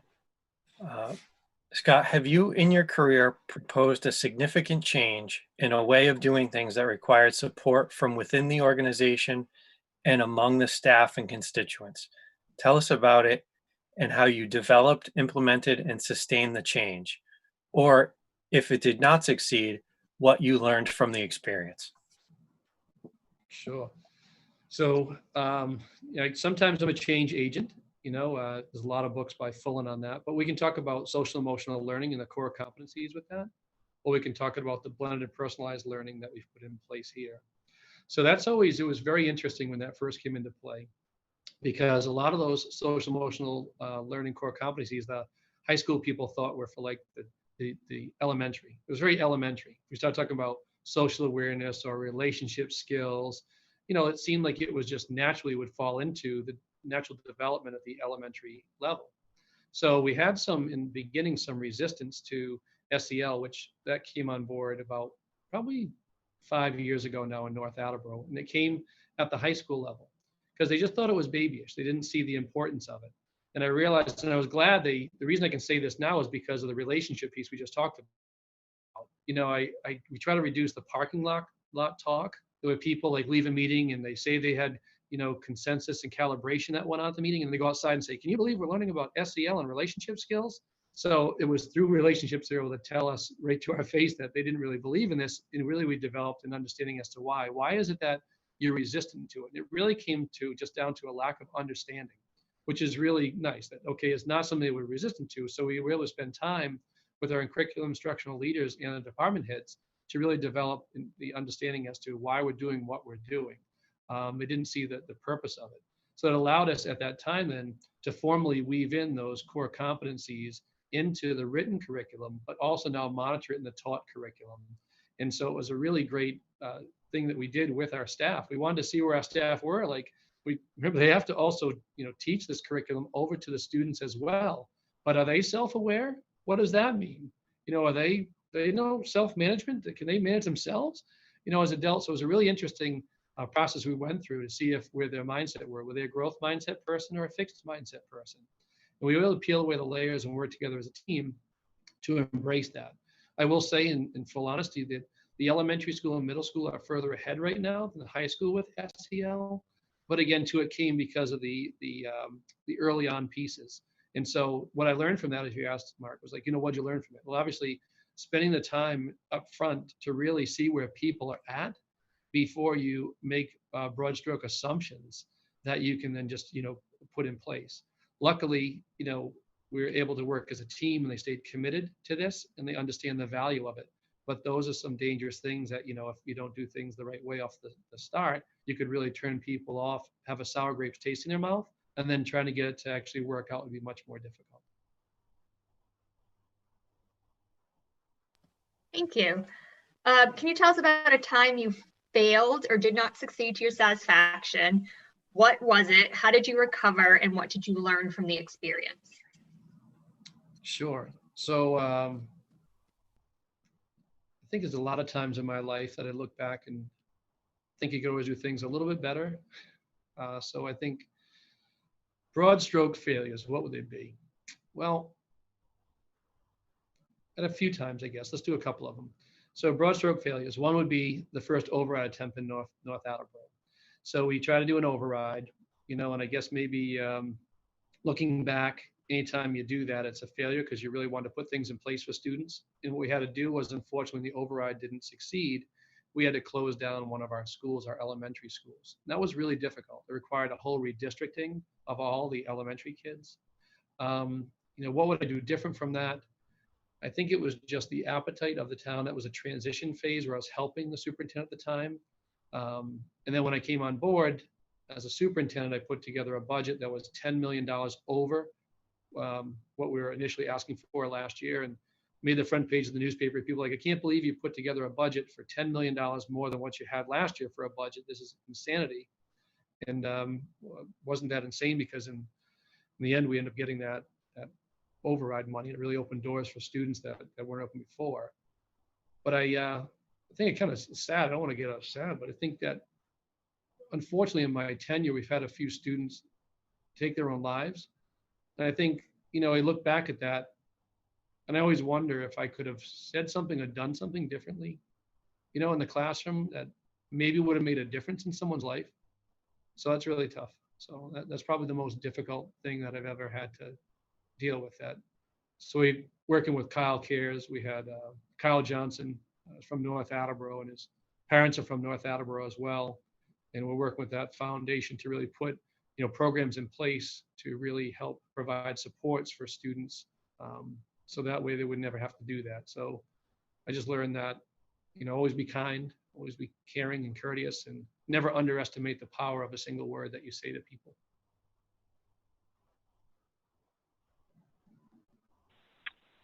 Scott, how did your district handle the reopening of schools, and what worked, and then what else would you have done, or what else would you have done differently? And we handled it okay. I mean, I lost a lot of hair up here. I had, the hairline was way down here. My forehead was a lot lower before. That was, yeah, we managed to do really, really well. But I want to tell you something. It took a lot out of a lot of people. A lot of energy went into it. So I can talk to you about the whole, the process in a nutshell, I guess, right? Started with really a survey to see where people are at and what people really wanted. And we gave a survey out to the staff to really assess where they're at. We found out that 85% of the staff wanted to come back to school in some way, shape, or form, in-person learning. We surveyed the community, and the community members, parents, and students included in the survey, also around the same amount, said they also want to come back to school in person. We had tremendous pressure, though. I have these labor relation meetings, and we have the American Federation of Teachers here as our union that comes down from Boston. And they were headstrong about, no way, we're not going to let you open up. We don't want you to open up. We want you to definitely go all remote. And we want this for an indefinite period of time. And it's not your fault, North Attleboro. It's really the state didn't give you enough guidance.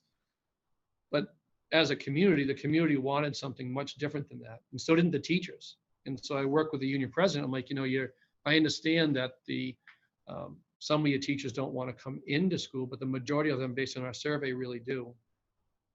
And so we moved forward and made sure, first and foremost, that our summertime, that our in-person program that we have, the extended school year program for our students with significant needs, that went off, flawlessly. What I mean by that is there was, trying to get PPE in the summertime was really one of our key pieces right there.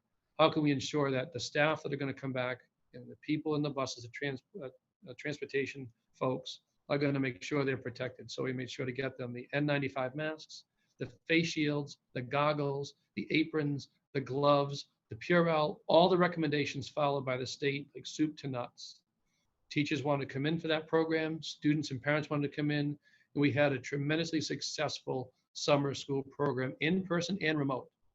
So it gave us the platform to show the union also and people that we could potentially do this, across the whole entire district in a much larger way. So then what we did was we upgraded all of our filters within all of our systems that we have, our HVAC systems. So we put in the MERV, well, maximize the system. Some of the filters, because of the blowers, we had to go with like MERV 13s in some of them, MERV 9s in other ones. I brought in 400 air purifiers to place multiple ones in classrooms. Made sure that we have more PPE. I think I could probably outfit most of Massachusetts right now with an N95 mask. But we made sure that everyone had the safety that they needed, the training that they needed, and to feel comfortable. And then we negotiate with the union. We impact bargain this whole thing with the union because it would just change in working conditions. And that took about 75 hours of work and late nights just to get the union to settle on this agreement. But luckily, fingers crossed, I guess I'm just good fortune right now, not a single case of COVID. And I think we're in day 20 of students coming back into school right now. We have a deep cleaning we do on Wednesdays. I brought in another company. We have a lot of different funding streams that we're utilizing right now. We have the coronavirus relief fund, the ESSER grant, the CARES funding. So we had basically, I think it was like $4.8 million. If you start looking at all your funding streams that we were able to, utilize and really drive things into our district early on. It's like $0.7 million in the CARES funding, and working with the town manager to really talk about how are we going to use these funds right here? Are they going to be for the school's HVAC systems? Are they going to be for those purifiers? Are they going to be for the PPE?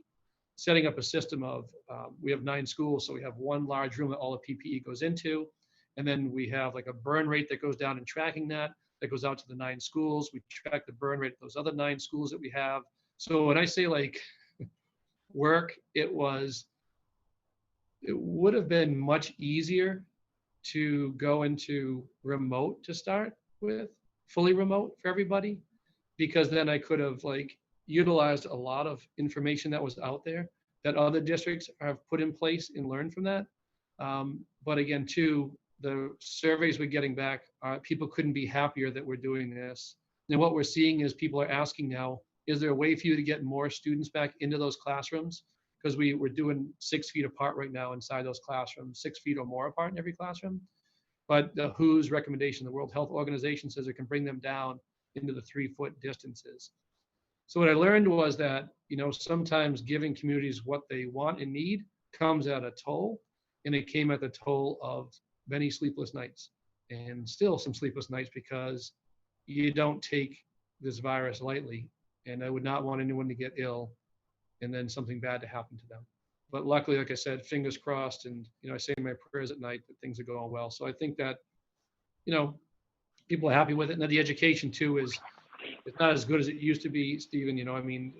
It's really tough to replace the in-person learning model, but we're maximizing the learning that students can do by blending in the technology into the classroom and at home with people who have chosen to be fully remote or are in the hybrid model that aren't in person for that day. So I don't know if that was enough. I don't know. I could talk for hours on that one. That was helpful. Thank you. You're welcome. Great. So as we're in these unpredictable times, it also impacts finances as well. So how has your experience and study to date prepared you to create a budget and financial plan to guide Millis through the next 1 to 3 years? If you could talk a little bit about how you might go about prepping for budget for FY22 and who you'd consult with and go to for support. Sure. So we can go in reverse. So who I can go to for support would be your business manager, business administrator. Go to him, talk about that. He's been there for a few years, right? We've talked to him for support and guidance. We'd also want to look to our town administrator to see what the town administrator feels about the budget and see how it's being divvied up, in the previous years in Millis. So we'd want to gain support and kind of feel people out on the town side to see where they're at relative to how much they support the budget of Millis. Now to prepare the budget, I'll do normal first, and then we can do in COVID times. So in normal times, it would be to look at, what are your fixed costs that you have within your budget? And those could be you can look at your faculty first, all your staff members that fall into your budget. then you would look at where they would fall next year in that. Are they moving up a step? Are they changing a lane? And you'd come up with your percentage increase that would go from one area to 1 year, one FY to the next FY. Once you have that percentage, you would then deduct from that any breakage that you anticipate. So the breakage would be in the form of anyone that might be retiring or leaving the system. So you could see exactly what kind of, wiggle room you have. Some towns share that information with the town side, other towns do not, because if you don't report the breakage, then sometimes you can keep that breakage for yourself and you can utilize that in your new hires. You work with a town manager too, and a town administrator in the school department to figure out what is, when you hire a new teacher in, what is the kind of the dollar amount for that teacher. We use a master's step 5 over here for our budgetary reasons. So we have our staff, it's a fixed cost. Next fixed cost that we have going on is just the operational costs for heating, the school system, all those other costs that are not, they're outside of personnel, transportation costs, out of district placements. You start measuring where you're going to be with all those costs right there. And you build your budget off of your, I think was it Northeastern Consumer Price Index rate of inflation. So you kind of calculate your Chapter 70 funds increases, you calculate your local contribution. So you kind of come up with a kind of a round figure of where you're going to be with the budgetary process. Then you layer on top of that any additional wants or needs that are beyond the sustained needs. So maybe the new program coming in. What's the initial cost of that new program going to be? Is it going to have fixed costs that exceed the FY that we're looking at? And then we have to make sure that we can fund that throughout the time it's going to be in place. We work with our principals and our leadership team to see what those pieces would be. It's not sometimes people put together with budgets, kind of as a wish list, but it really, I try to work with people and try to stay away from that. Sometimes you get a wish list, it kind of makes people feel a little bit frustrated at times, because what happens with a wish list is that the budget doesn't support the wish list or items they want. You end up having to reduce those asks that people have, even though they prioritize them. And then as you reduce them, they feel a little bit put off. Like, why do you keep asking me for that in a budget if you're never going to fund it? So we try to really ask from people what exactly they really want versus having a massive list of items. Now, in COVID times. So now we're in these COVID times and we get our Chapter 70 funds and they're what they were last year right now. So we're at the operation level we have last year, which is a short, right? So the town side then has to fix that short if they're in good enough financial states to fix that. I don't know how your stabilization accounts are over there and what you have in reserves to be able to tap into, but you work with the town side, Board of Selectmen, we don't have a town manager, but we're the town side of that piece to figure out how to fill that gap and that void. That way you don't lose any programs or personnel that you have for students. Now, if the town doesn't have enough health in that area right there, or money, you start to look at outside, things that you can tap into. So here, that's why I'd put down a lot of the grant pieces that I had done, because I thought it might accentuate and highlight some of the ability of myself in our team to drive in funds to kind of help offset some of those costs. So we know that technology is really important. So just recently we got multiple technology grants in the hundreds of thousands of dollars to do that with. So you're trying to put those pieces in place by finding other revenue streams to drive those forward. I have healthy relationships with Commissioner Jeff Riley. He gave me a cell phone number. I thought it was a joke before, so it was late at night, and I had the cell phone number that Commissioner Riley gave me. I said, hey, is this really Jeff? Next thing you know, my phone is ringing. This is over a year ago. He's like, hey, Scott, yeah, it's Jeff. I was like, you got to be kidding me. I said, I thought this was a joke that you gave me a cell phone number. So we work with our senators like Rebecca Rausch over here, and we work with Representative Betty Poirier. I've met at the State House multiple times in the private rooms of Governor Baker to talk about funding streams to try to really, really drive forward. I mean, you got to remember, North Attleboro was the second lowest per pupil expenditure per district in the whole state of Massachusetts. So North Attleboro didn't have any money. So it really to try to drive funding into North Attleboro to really expand opportunities for students was one of my main missions. So we started looking at COVID times, and I always wonder, and we don't know until we try it, are some of those tips and tricks and techniques that were utilized before that drove funds in, could those avenues and be explored, and those, to drive funds into like Millis if the budget was short or not as healthy as we projected it to be. But we look at all different things: out of district placement, are students choosing to go to Tri-County? If they are, what's the cost, to Millis if kids are going somewhere else? How do we create programs and advertise what we're doing to potentially drive students, more to Millis, like we did in North Attleboro? All different things we could look at and share out and try to explore. Great, thanks. You're welcome. And Scott, as you've moved through this process, you've had an opportunity to learn about the Millis schools. And so with those things in mind that you've learned, what is your vision for the Millis Public Schools going forward? Yeah, great. So my immediate vision is, if I was lucky enough to be asked to be the superintendent, would be come in and just really, Nancy has done, from what I can tell, a fantastic job with her team and developed a strong team. It would really be to come in and look at those celebrations first and foremost. The vision would be to open my eyes to a more panoramic view. Right now, it's been from afar. I know they're doing wonderful work over there, it seems, with personalized learning, blended learning, social emotional learning. So it's to see where that is. And then it would be, the idea is not to slip, right? And I call it this, remember I talked about the little dip when someone new comes in? The idea is with certain things, not to dip at all. You want to make sure that you maintain exactly where you're at, and then you move forward the vision even stronger. So the academic excellence is something that I've always kind of marveled at with Millis. So it would be, how do we continue to maintain that and bolster it in different ways? So hearing what people would think about how to bolster the academics even further would be really an interest of mine to get to know those people. So the vision would just be to produce, really, ultimately for me, happy parents, but more importantly, really happy students and staff that are really excited and thrilled about Millis and the education they're getting.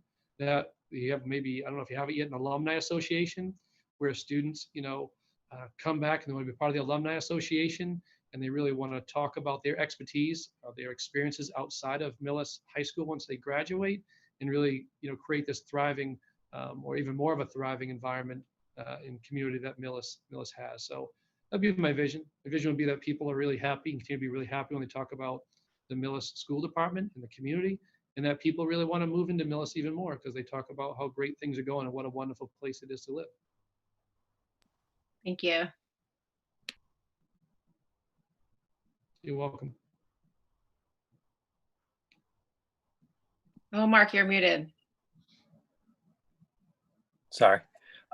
Thanks, Scott. What we want to do now is give you an opportunity to kind of touch on any other topics or pieces of information that you'd like the committee to know as we. Sure, no problem. All right, well, first, I should definitely thank you. I know I've said before to a few people, these tasks of trying to find the next super person to be your superintendent is arduous and long, and it's really, it can be strenuous. So I wanted to thank all of you for being school committee members and dedicating all your time to the betterment of Millis Public Schools. Thanks for putting me this far through the process. I was saying before to people, I hope our paths cross again. I hope I get to see you face to face. If I didn't, I want to make sure I wish you folks all the best in everything that you do personally. And then for me, to leave you these thoughts, I hope that through the process, the interview process, that I always believe everything has to be the right match, not to overuse that word, but it's got to be the right fit and right match. Hopefully the skill sets that you saw that I possess would be a transfer skill set that would benefit the team over in Millis. I'm a collaborative, gregarious, I like the company of others, consensus building superintendent who enjoys teamwork. Sometimes I can lead from behind, other times I can lead from the front. It all depends on what the environment calls for at that time. And my heart will always be, as I told you with my opening story, my heart is really always going to be in the classroom with the students and with the teachers and what goes on there every single day. So if you want somebody who's going to work tirelessly and smile a lot and have fun and give you, be able to work with other people, maybe I'm the person for that. So I think that's kind of it, unless you wanted to ask me anything that was burning personal questions or anything you were wondering about, but I'd be more than happy to answer any other questions that might be off script if there is such a thing. No, I think that's it. It was very helpful, and like you said, for some. It goes. I just wanted to thank you for taking the night tonight to do it. I know it's the holiday weekend, so we appreciate you making the time to do this tonight, and also just overall, thank you for continuing in the process with us. These are not a short process, so it's been very helpful, and we've appreciated it. And we will now go and finalize our thing tomorrow night. So thank you very much, Scott. Really appreciate it. Thanks, everyone. Thanks Thanks, for being Scott. so. Thank Nice you. meeting you. Thanks, Scott. Take care. Everybody. Thank you. Thank you.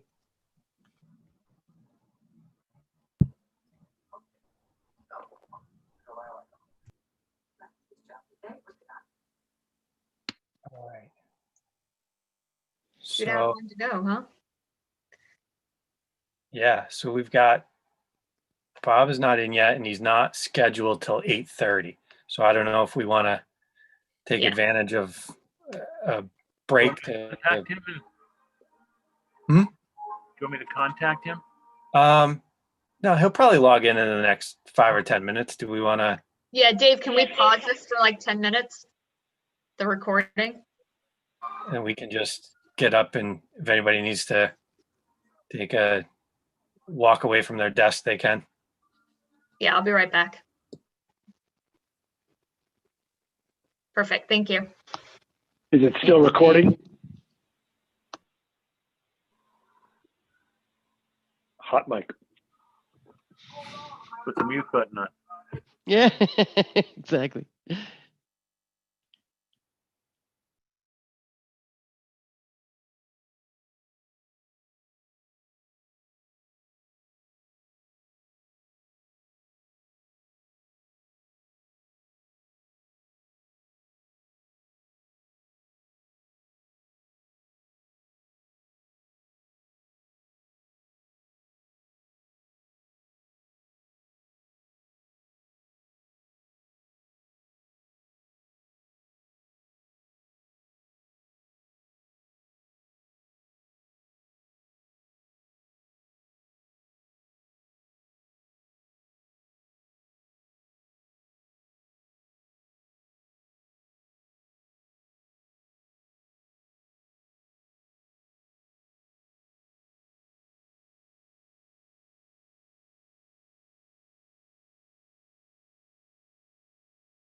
Hey, Bob, how are you? Hi, everybody. Hello, Bob. Hi. Hello. All right. So, Bob, thanks for taking the time tonight, especially on a holiday. Hope you had a good weekend. Yeah, it was nice. We're up in New Hampshire. It was nice. Excellent. All right. So, to be consistent with the process, even though you know all of us, we'll go through and do brief introductions, and then we'll get into the questions. Terrific. Go ahead, Carrie. So I'll start. Hi, Bob. Carrie Roach. Okay. So I graduated a senior last year, and I also have a freshman and a son that's in third grade. And I've been in the school committee for 4 years. Good evening, Bob. My name is Stephen Catalano. I've been on the school committee for 10 years, and I have a sophomore in the district right now. Hello, Bob. Denise Gibbons. I've been on school committee for 7 years. I have a 9th grader and a 5th grader. Hi, Bob. Robin Briggs. This is my 3rd year on school committee, and I have a kindergartner and a 3rd grader.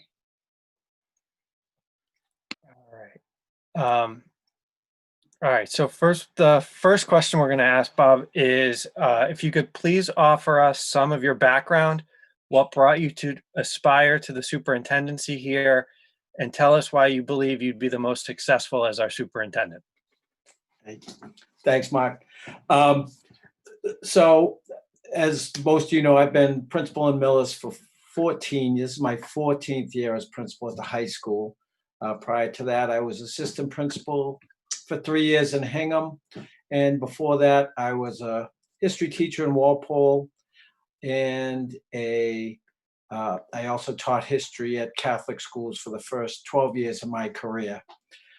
And it was a gradual process that led me to the superintendency. I recall when I was a teacher in Walpole, one of the assistant principals asked me if I ever thought about being an administrator. And at the time he asked me, I said, he was an assistant principal. So I said, do what you do?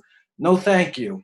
And then probably like 5 years later, I was at a point in my life where I was ready to make that move. And I did it with some trepidation because I was concerned about the relationship with kids. It would be a different relationship. And I got into education because I loved working with kids. But I made the switch, and I found out that though my relationship was different, I was still able to work with kids, and it was still fulfilling and rewarding. And then obviously I made it to Millis on my journey. And for 14 years, over the last 14 years, I've really come to love the district. I think we're so fortunate. We have a tremendous staff. We have unbelievable kids. And we have parents in a community that support education. In some ways, I think Millis is one of those rare districts where the parents and the community and the schools work together. It's not an adversarial relationship.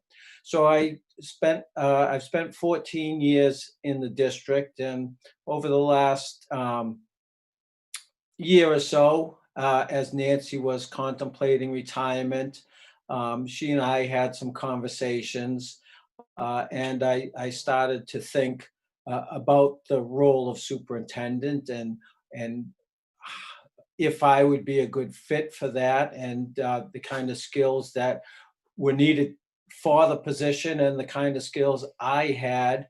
And as I thought about leading a high school, I thought a lot of those skills of being high school principal translated into being a district leader. I had a lot of experience in Millis and Hingham working on district level committees and councils and leadership teams. So I think that gave me good insight into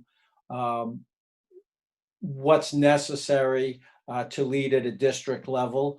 Also, teaching in Walpole, I was involved in the technology committee, which was a K-12 committee, and I was involved in a social studies task force where we align the curriculum in the social studies curriculum in Walpole K-12. So that gave me some insight too into the different areas of district leadership and how a district functions and what's needed to promote change within a district and keep a district moving along. And so when Nancy finally, not finally, when Nancy decided that she was going to retire, it wasn't like I was waiting to, but when she made that determination, I felt that, okay, I think I'd be ready to do this. I really love working in Millis. And I think that certainly I would work very hard for this district because I enjoy working there so much. It doesn't seem like work sometimes. Sometimes it does, but most of the time it's, I feel it's a rewarding, I feel very satisfied working in the district, and I feel like the people in the town and the parents and the community appreciate the work we do. And so I think with my experience in the district, particularly during this time when there's so much in the air, I think having someone who has been in the district a long time, who does know all the all the different department heads and leaders of the school and has worked with them and has worked collaboratively with them, and I think has worked well with them. I think it's it makes me the strongest candidate for this position, frankly. Great, thank you. So we're coming off on a very difficult period in so many aspects. We're getting back to school. We're confronting uncertain financial futures, and relationships need to be bolstered with our constituents and colleagues. So here's the question. How would you approach assuming our superintendency? What have you done to prepare, and how would you conduct your transition to the position? Okay, that's a lot. I know, sorry, that was a long one. Well, I'll start with the what have I done to prepare. Again, as I mentioned, I've met with Nancy several times as she's been moving towards retirement, and had some really good conversations about the kind of the inner workings of the superintendency, the different skills that are required of the position, the challenges, and not just in general, the specific challenges in our town, in Millis, the rewards of the position. So we've had a lot of good conversations, and Nancy's been very good about kind of introducing me to different things that I might not experience as a high school principal, as a building leader, that I would experience as a district leader. I've also spoken with Terry Wiggin regarding the finances and budget matters. And so, we've had discussions, and I know that there is quite a bit up in the air, but, I feel confident that, the budgeting and the financial aspects of the positions, I'm fairly confident I could, get up to speed on that pretty quickly. My brother is the business manager for the Quincy Public Schools. So at Thanksgiving and Easter, I can always hit him up and we can get talk some foundation budget and good stuff like that. And then I've met with obviously every member of our departments, special ed, curriculum, technology, as well as the building principals, to get a sense of what they feel we need, where we can improve. So that's how how I've kind of prepared for this. I think with the community, I think it is, very important to have good community relations. I think as principal, I've done that at the building level. I'm pretty visible with parents, and I think I meet with and know and work with parents from a lot of different constituencies, and so I think I have the trust at least of a good percentage of the high school parents. I'd certainly work to gain the trust of the Clyde Brown parents and the middle school parents, and I'd also I would also really want to get to the town side and work with people in the town so that I can be an advocate of the school and uh, and inform and make the different townspeople aware of what we have in our schools and what we'd like to do moving forward and what we're going to need and what the value we bring to the town. I don't know if I got it all. Did I? Yep, you were good. Thank you. Okay, thanks. Bob, communication is important to all of us. What is your communication style and your strategy for working with our faculty, students, parents, and the community? Well, in terms of communication, I think as a principal, my main strategy was just being visible, being at a lot of events, so that I am someone that people can come up and talk to. But certainly you have to do more than that as a building principal. You have to do more than that as a superintendent. So as a principal, I've tried to use, obviously electronic communication, written communication, and then, social media. I think it's important that when communications go out from my office as principal, or if I'm fortunate enough to be the superintendent, the messages need to be clear, and they need to reflect the thought and the reasoning that went into decisions behind the communication. And I think it's particularly during this COVID pandemic, communication has been, I don't have to tell you all, communication has been one of the most challenging aspects, because information's changing and what's true today isn't necessarily true tomorrow, and you're trying to communicate all that to the various constituencies. So, during this COVID crisis at the high school level, I've tried to use the listservs and social media to get information out there. And I've also, had opportunities for people to Zoom in with me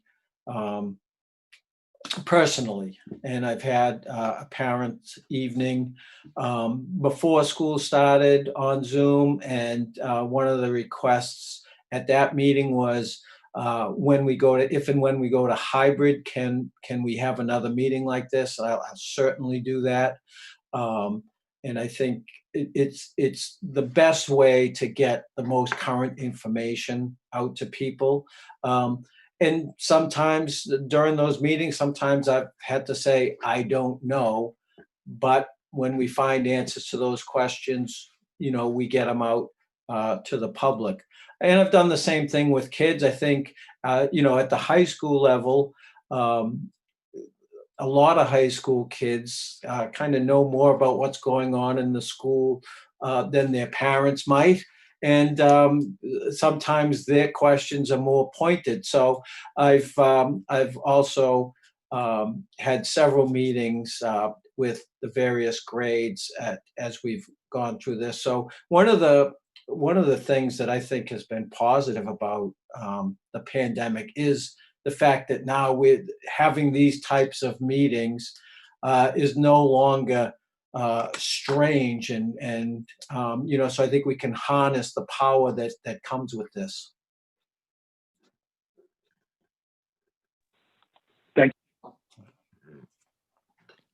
All right, so you touched on this a little bit earlier, Bob, but maybe a little deeper into how would you build the relationships with key stakeholders in Millis? So public safety, public health, some of the civic groups, and on the town side, some of the town administration folks.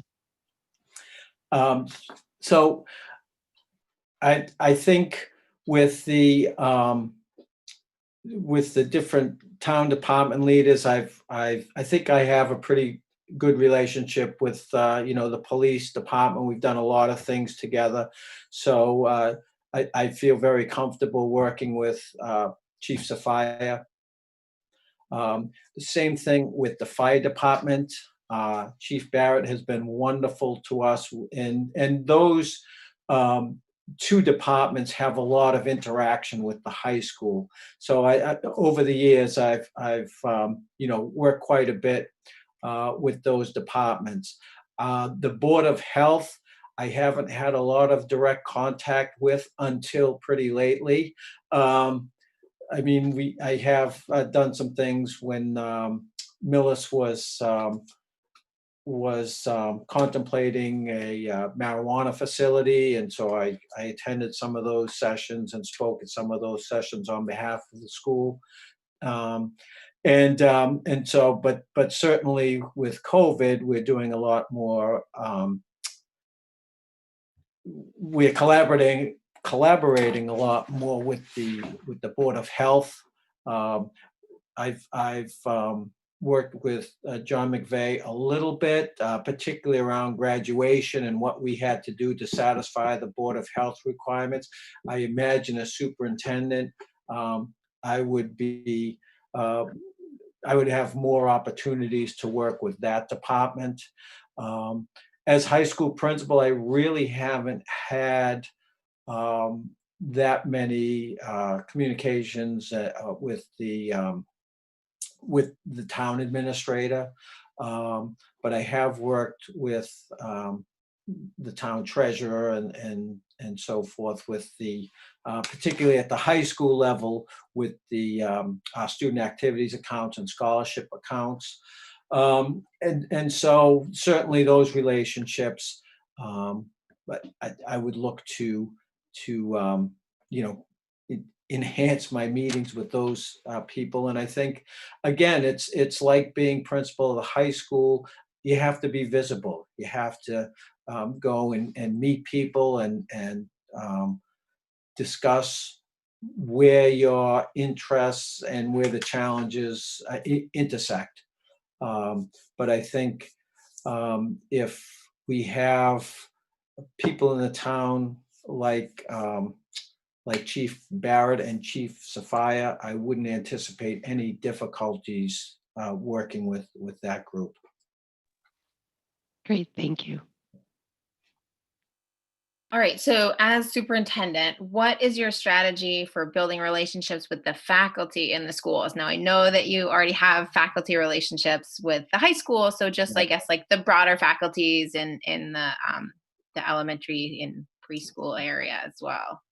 Yeah, I think particularly over at Clyde Brown, again, I'll go to visibility, being in the school, meeting with teachers, meeting with paras, meeting with staff, getting to know them.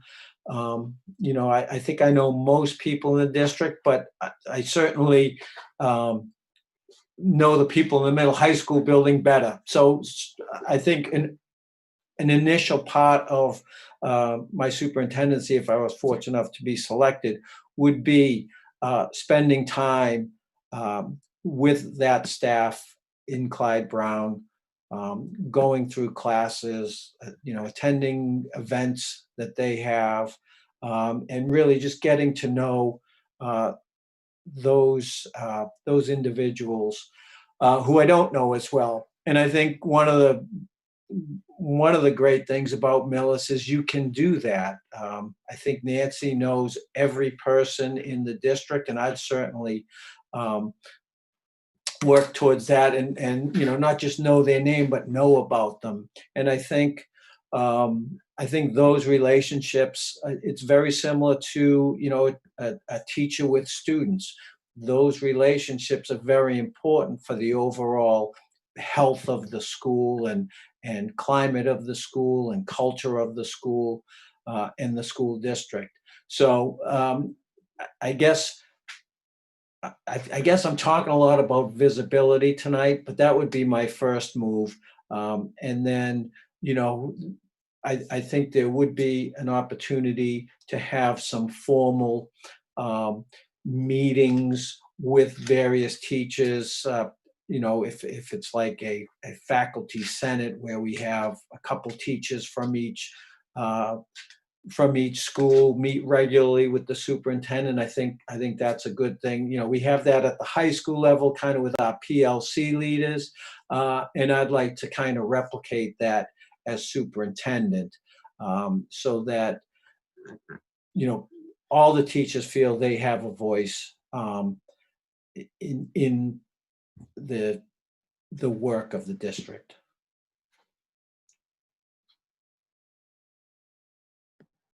Thanks. Okay.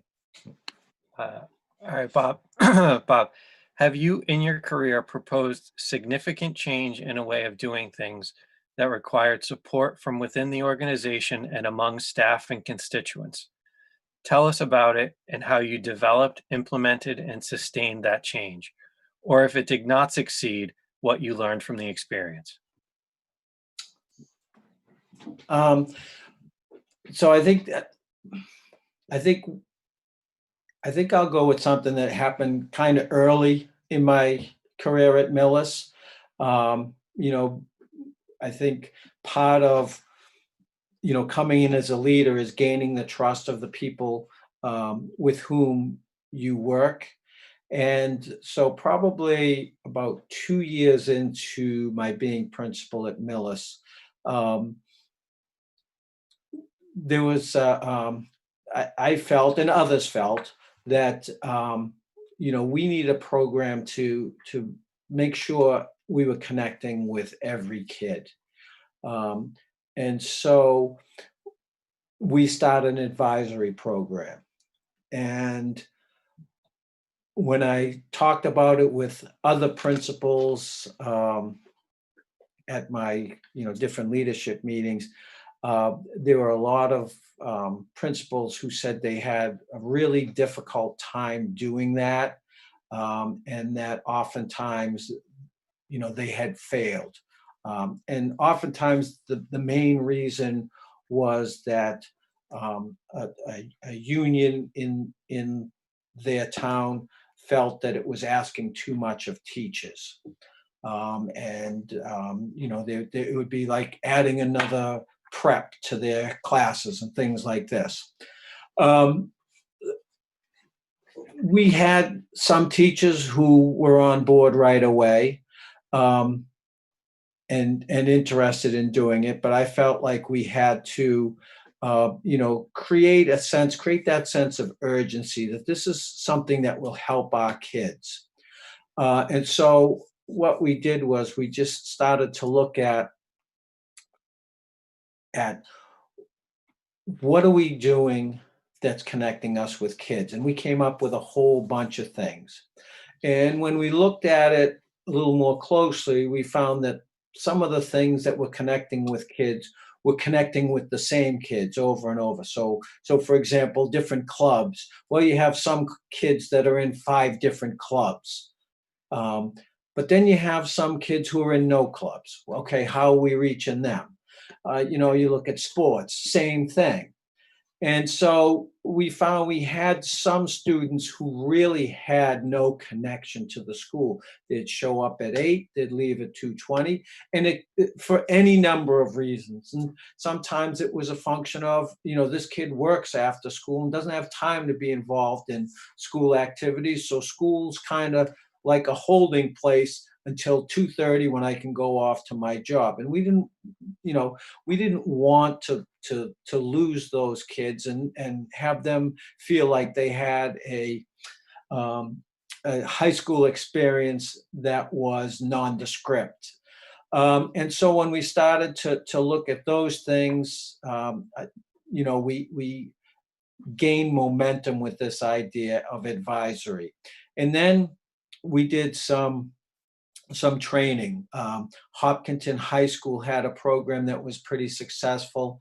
So I brought several teachers over to Hopkinton High School to see how their advisory worked. We came back, and there were things that we liked about their program. There were things that we weren't sure would be a good fit in Millis. But overall, we started to think about, okay, what would a Millis advisory look like?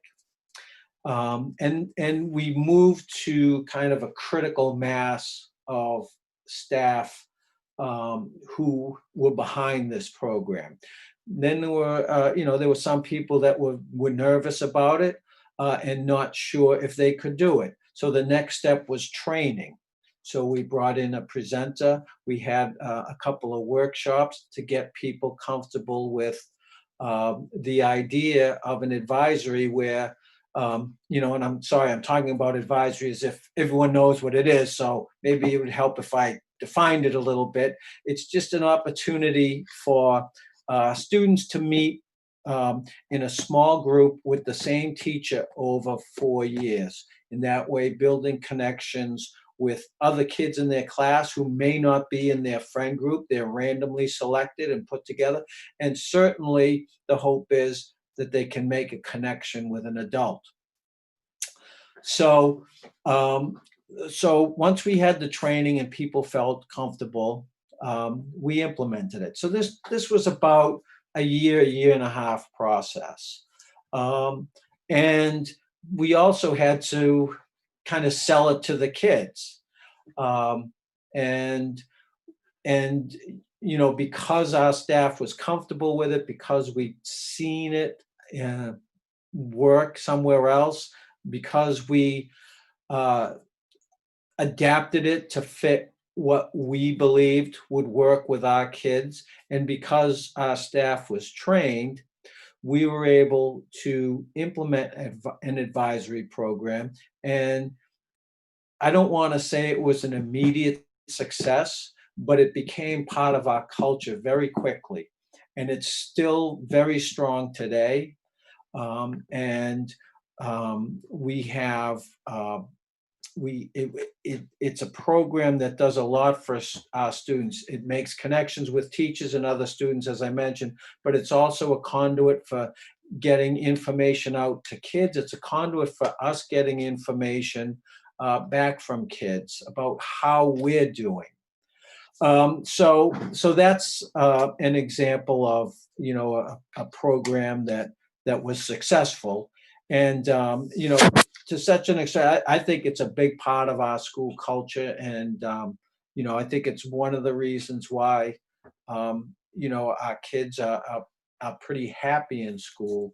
We had in the 2018 Metro West Health Survey, we had 74% of our kids said they felt close to an adult at school and felt like they belonged. And that's opposed to 68% of the other schools in Metro West. So, I think that's speaks to the overall goal, making kids feel welcome. It's not the only reason why, our kids feel comfortable at school, but I think it is an important factor. Great, thank you.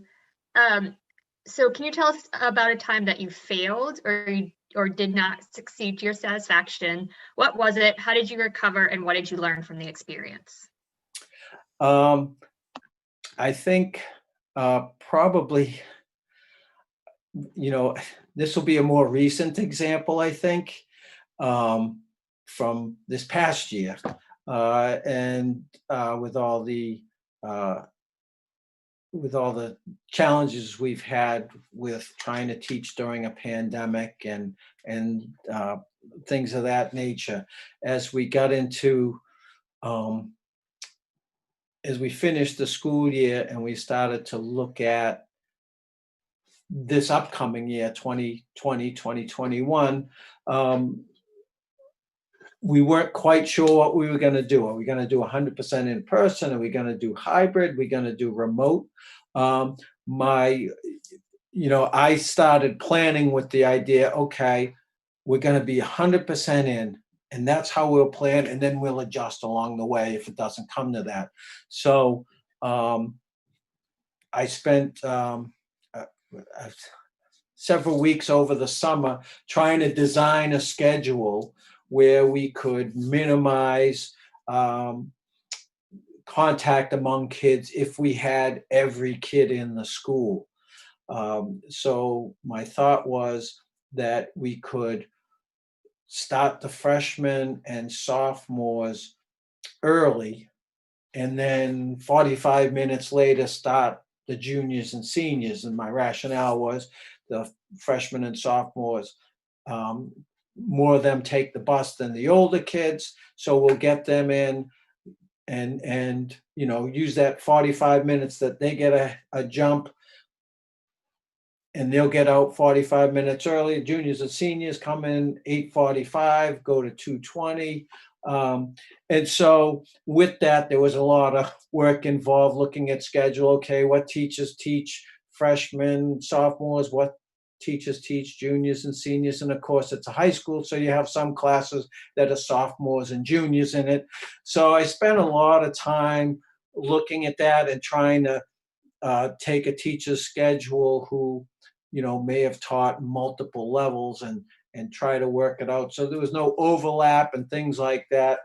So I spent a lot of time working on that, and then over the course of the summer it became clearer that we're not going to start out 100% all in.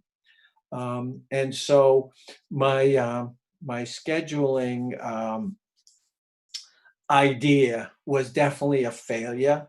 And I ended up having to scrap it and, started working on the remote schedule and so I think it was an important thing to try, because if we went to 100% remote, we'd have 100% in person, we'd have a basis for it. But once we were looking at hybrid and what that all entailed, it became clear to me that, this is something that is never going to see the light of day. And I had to just move on from it, and certainly learn from it and think about the different things that went into that schedule that I could incorporate into the hybrid schedule. So it made me, it's just quite a bit of time invested in it, but sometimes you just have to cut your losses and move on, because that schedule would be useless right now.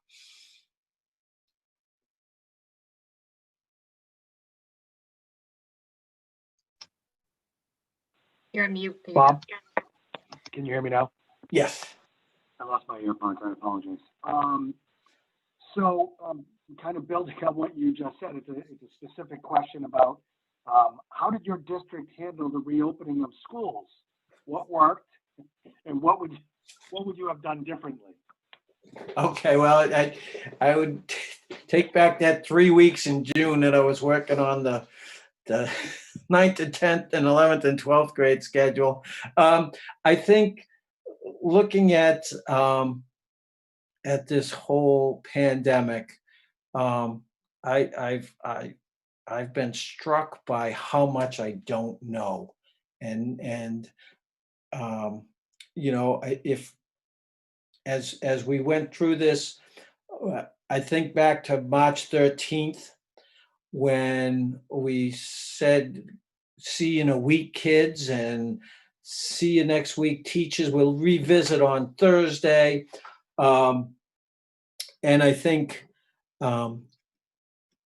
I'm kind of glad I didn't know on March 13th what we had ahead of us. Um, and because I think missing out on the end of the school year was very disappointing for everyone involved. And I don't think there was anything that we could have done differently. And but that brings us to the opening of school this year. I think that there were so many moving pieces. And I referenced some of those meetings I had earlier, and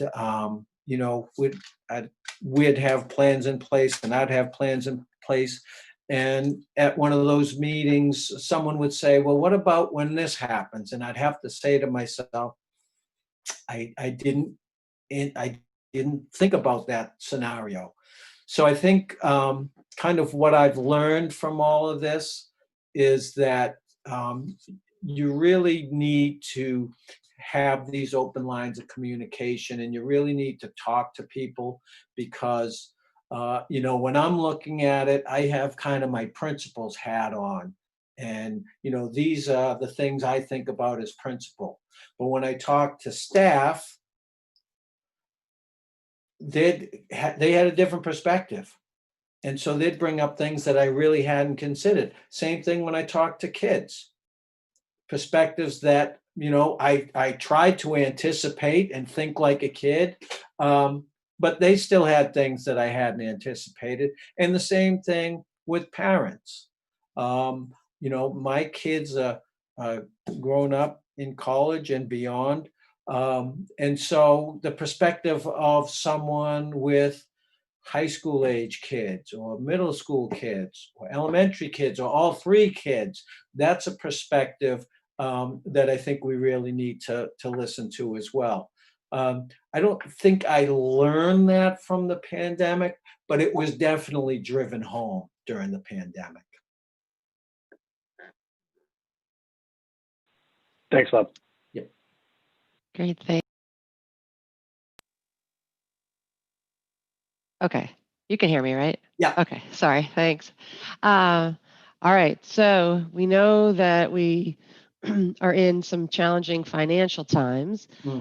How has your experience and study to date prepared you to create a budget and financial plan to guide Millis through the next 1 to 3 years? And there's a couple other questions in here too.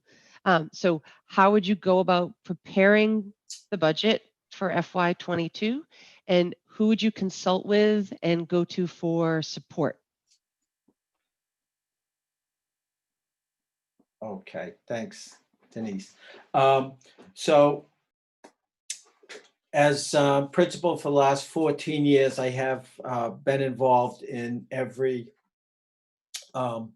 administrative budget meeting and discussion for every fiscal year since I first began. That gives me some experience with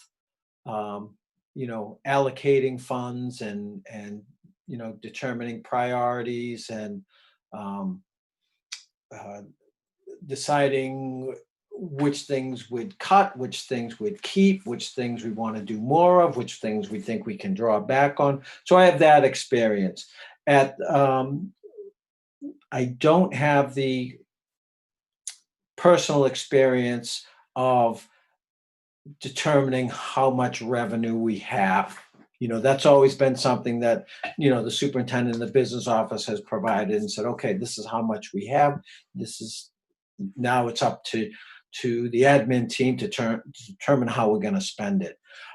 Certainly, in preparing the FY22 budget, I would lean heavily on the business manager. I would lean heavily on the reports we get from the Department of Elementary and Secondary Education, the tax revenues from the town, and all those agencies and individuals that kind of determine how much money we have to utilize as a school district. So I would certainly rely on, as I said, the business manager. I know that the school committee is deeply involved in this and has been, and you all have great experience in these matters and presenting the budget to the town and so forth. So I'd certainly want to consult and look to the school committee for support. I think we have in determining where funds would be allocated, I would want to continue to consult with the administrative team and see what their priorities would be. I think it's incumbent on the superintendent to make those final decisions, but certainly those decisions are made with information and collaboration provided by the admin team and other constituencies.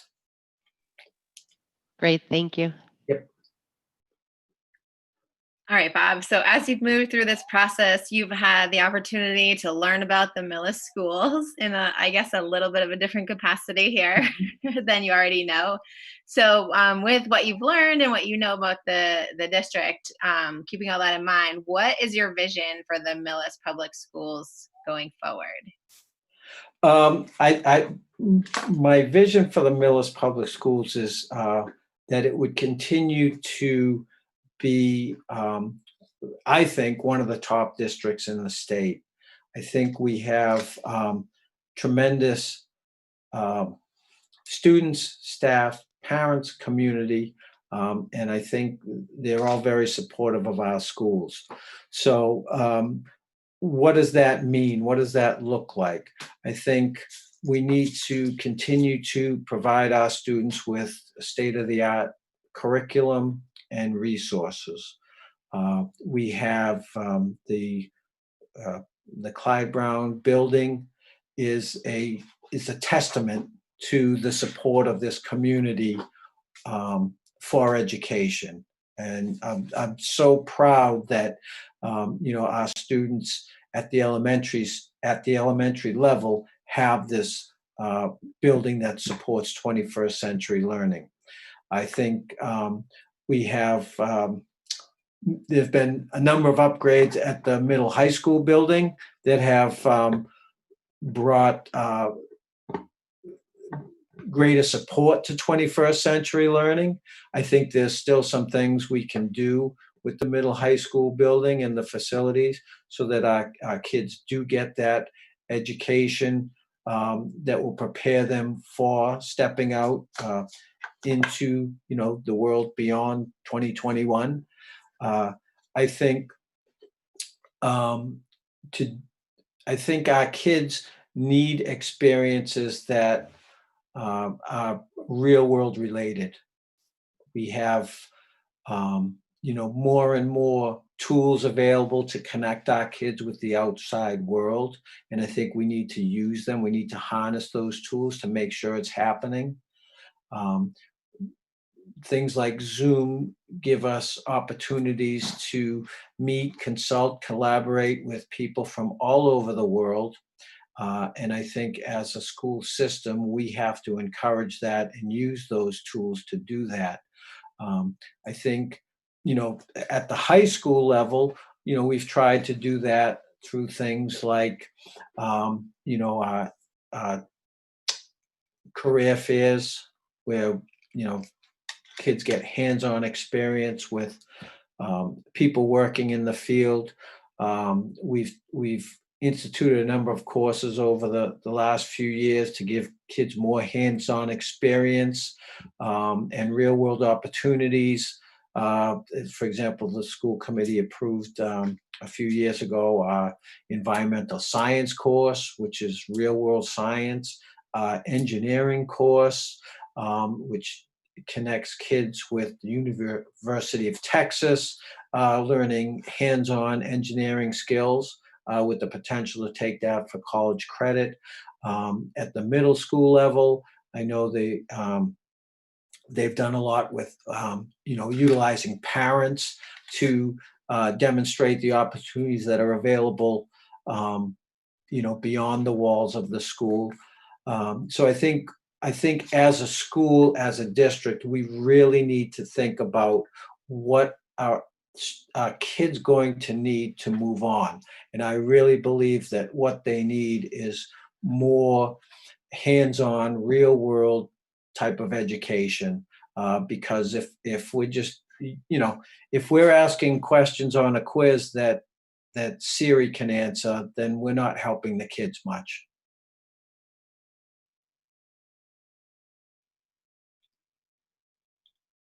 Thank you. Yeah. All right. Thanks, Bob.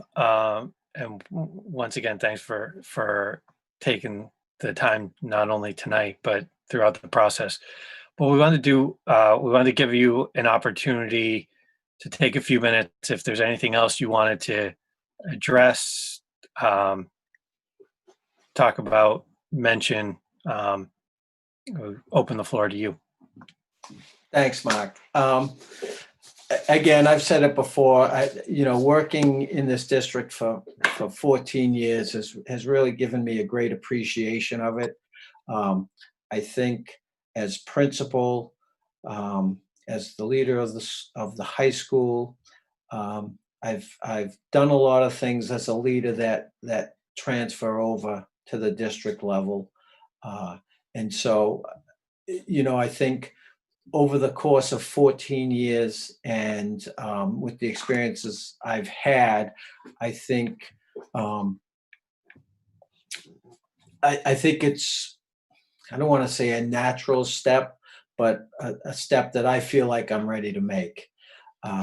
And I can't tell you enough how much I appreciate everything about this district. When my first year as principal, I had the good fortune of meeting Bill Dooling, and I don't know if any of you know Bill, but he was a former history teacher in Millis for many years, and a lot of the current staff who went to Millis High School have great memories of Bill Dooling.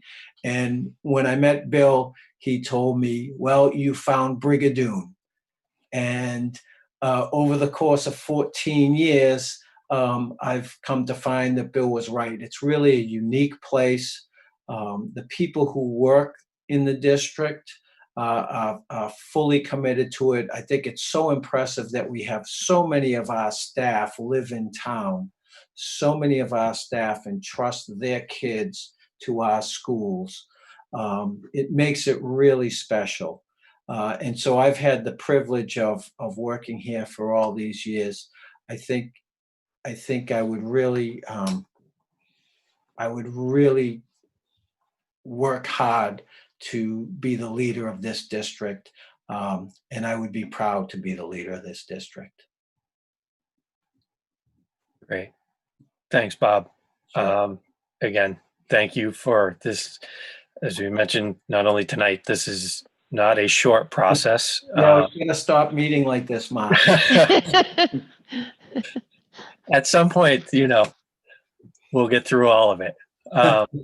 But no, thank you again for the time and participating in the process. And we will have our meeting again tomorrow night, and we will go from there. Great. Well, thank you all for Thanks, all Bob. you've been doing, Thanks, because Bob. I know you've been doing so much, and to have this thrown on top, it's just unbelievable the amount of work you guys have all been doing. So thank you for that. Thank you. Thank you, Bob. Thanks, Bob. Thanks so much, Bob. Thanks, Bob. Have a good night. Okay, have a Thanks. good night, everybody. Bye. Thanks, you too. Thanks.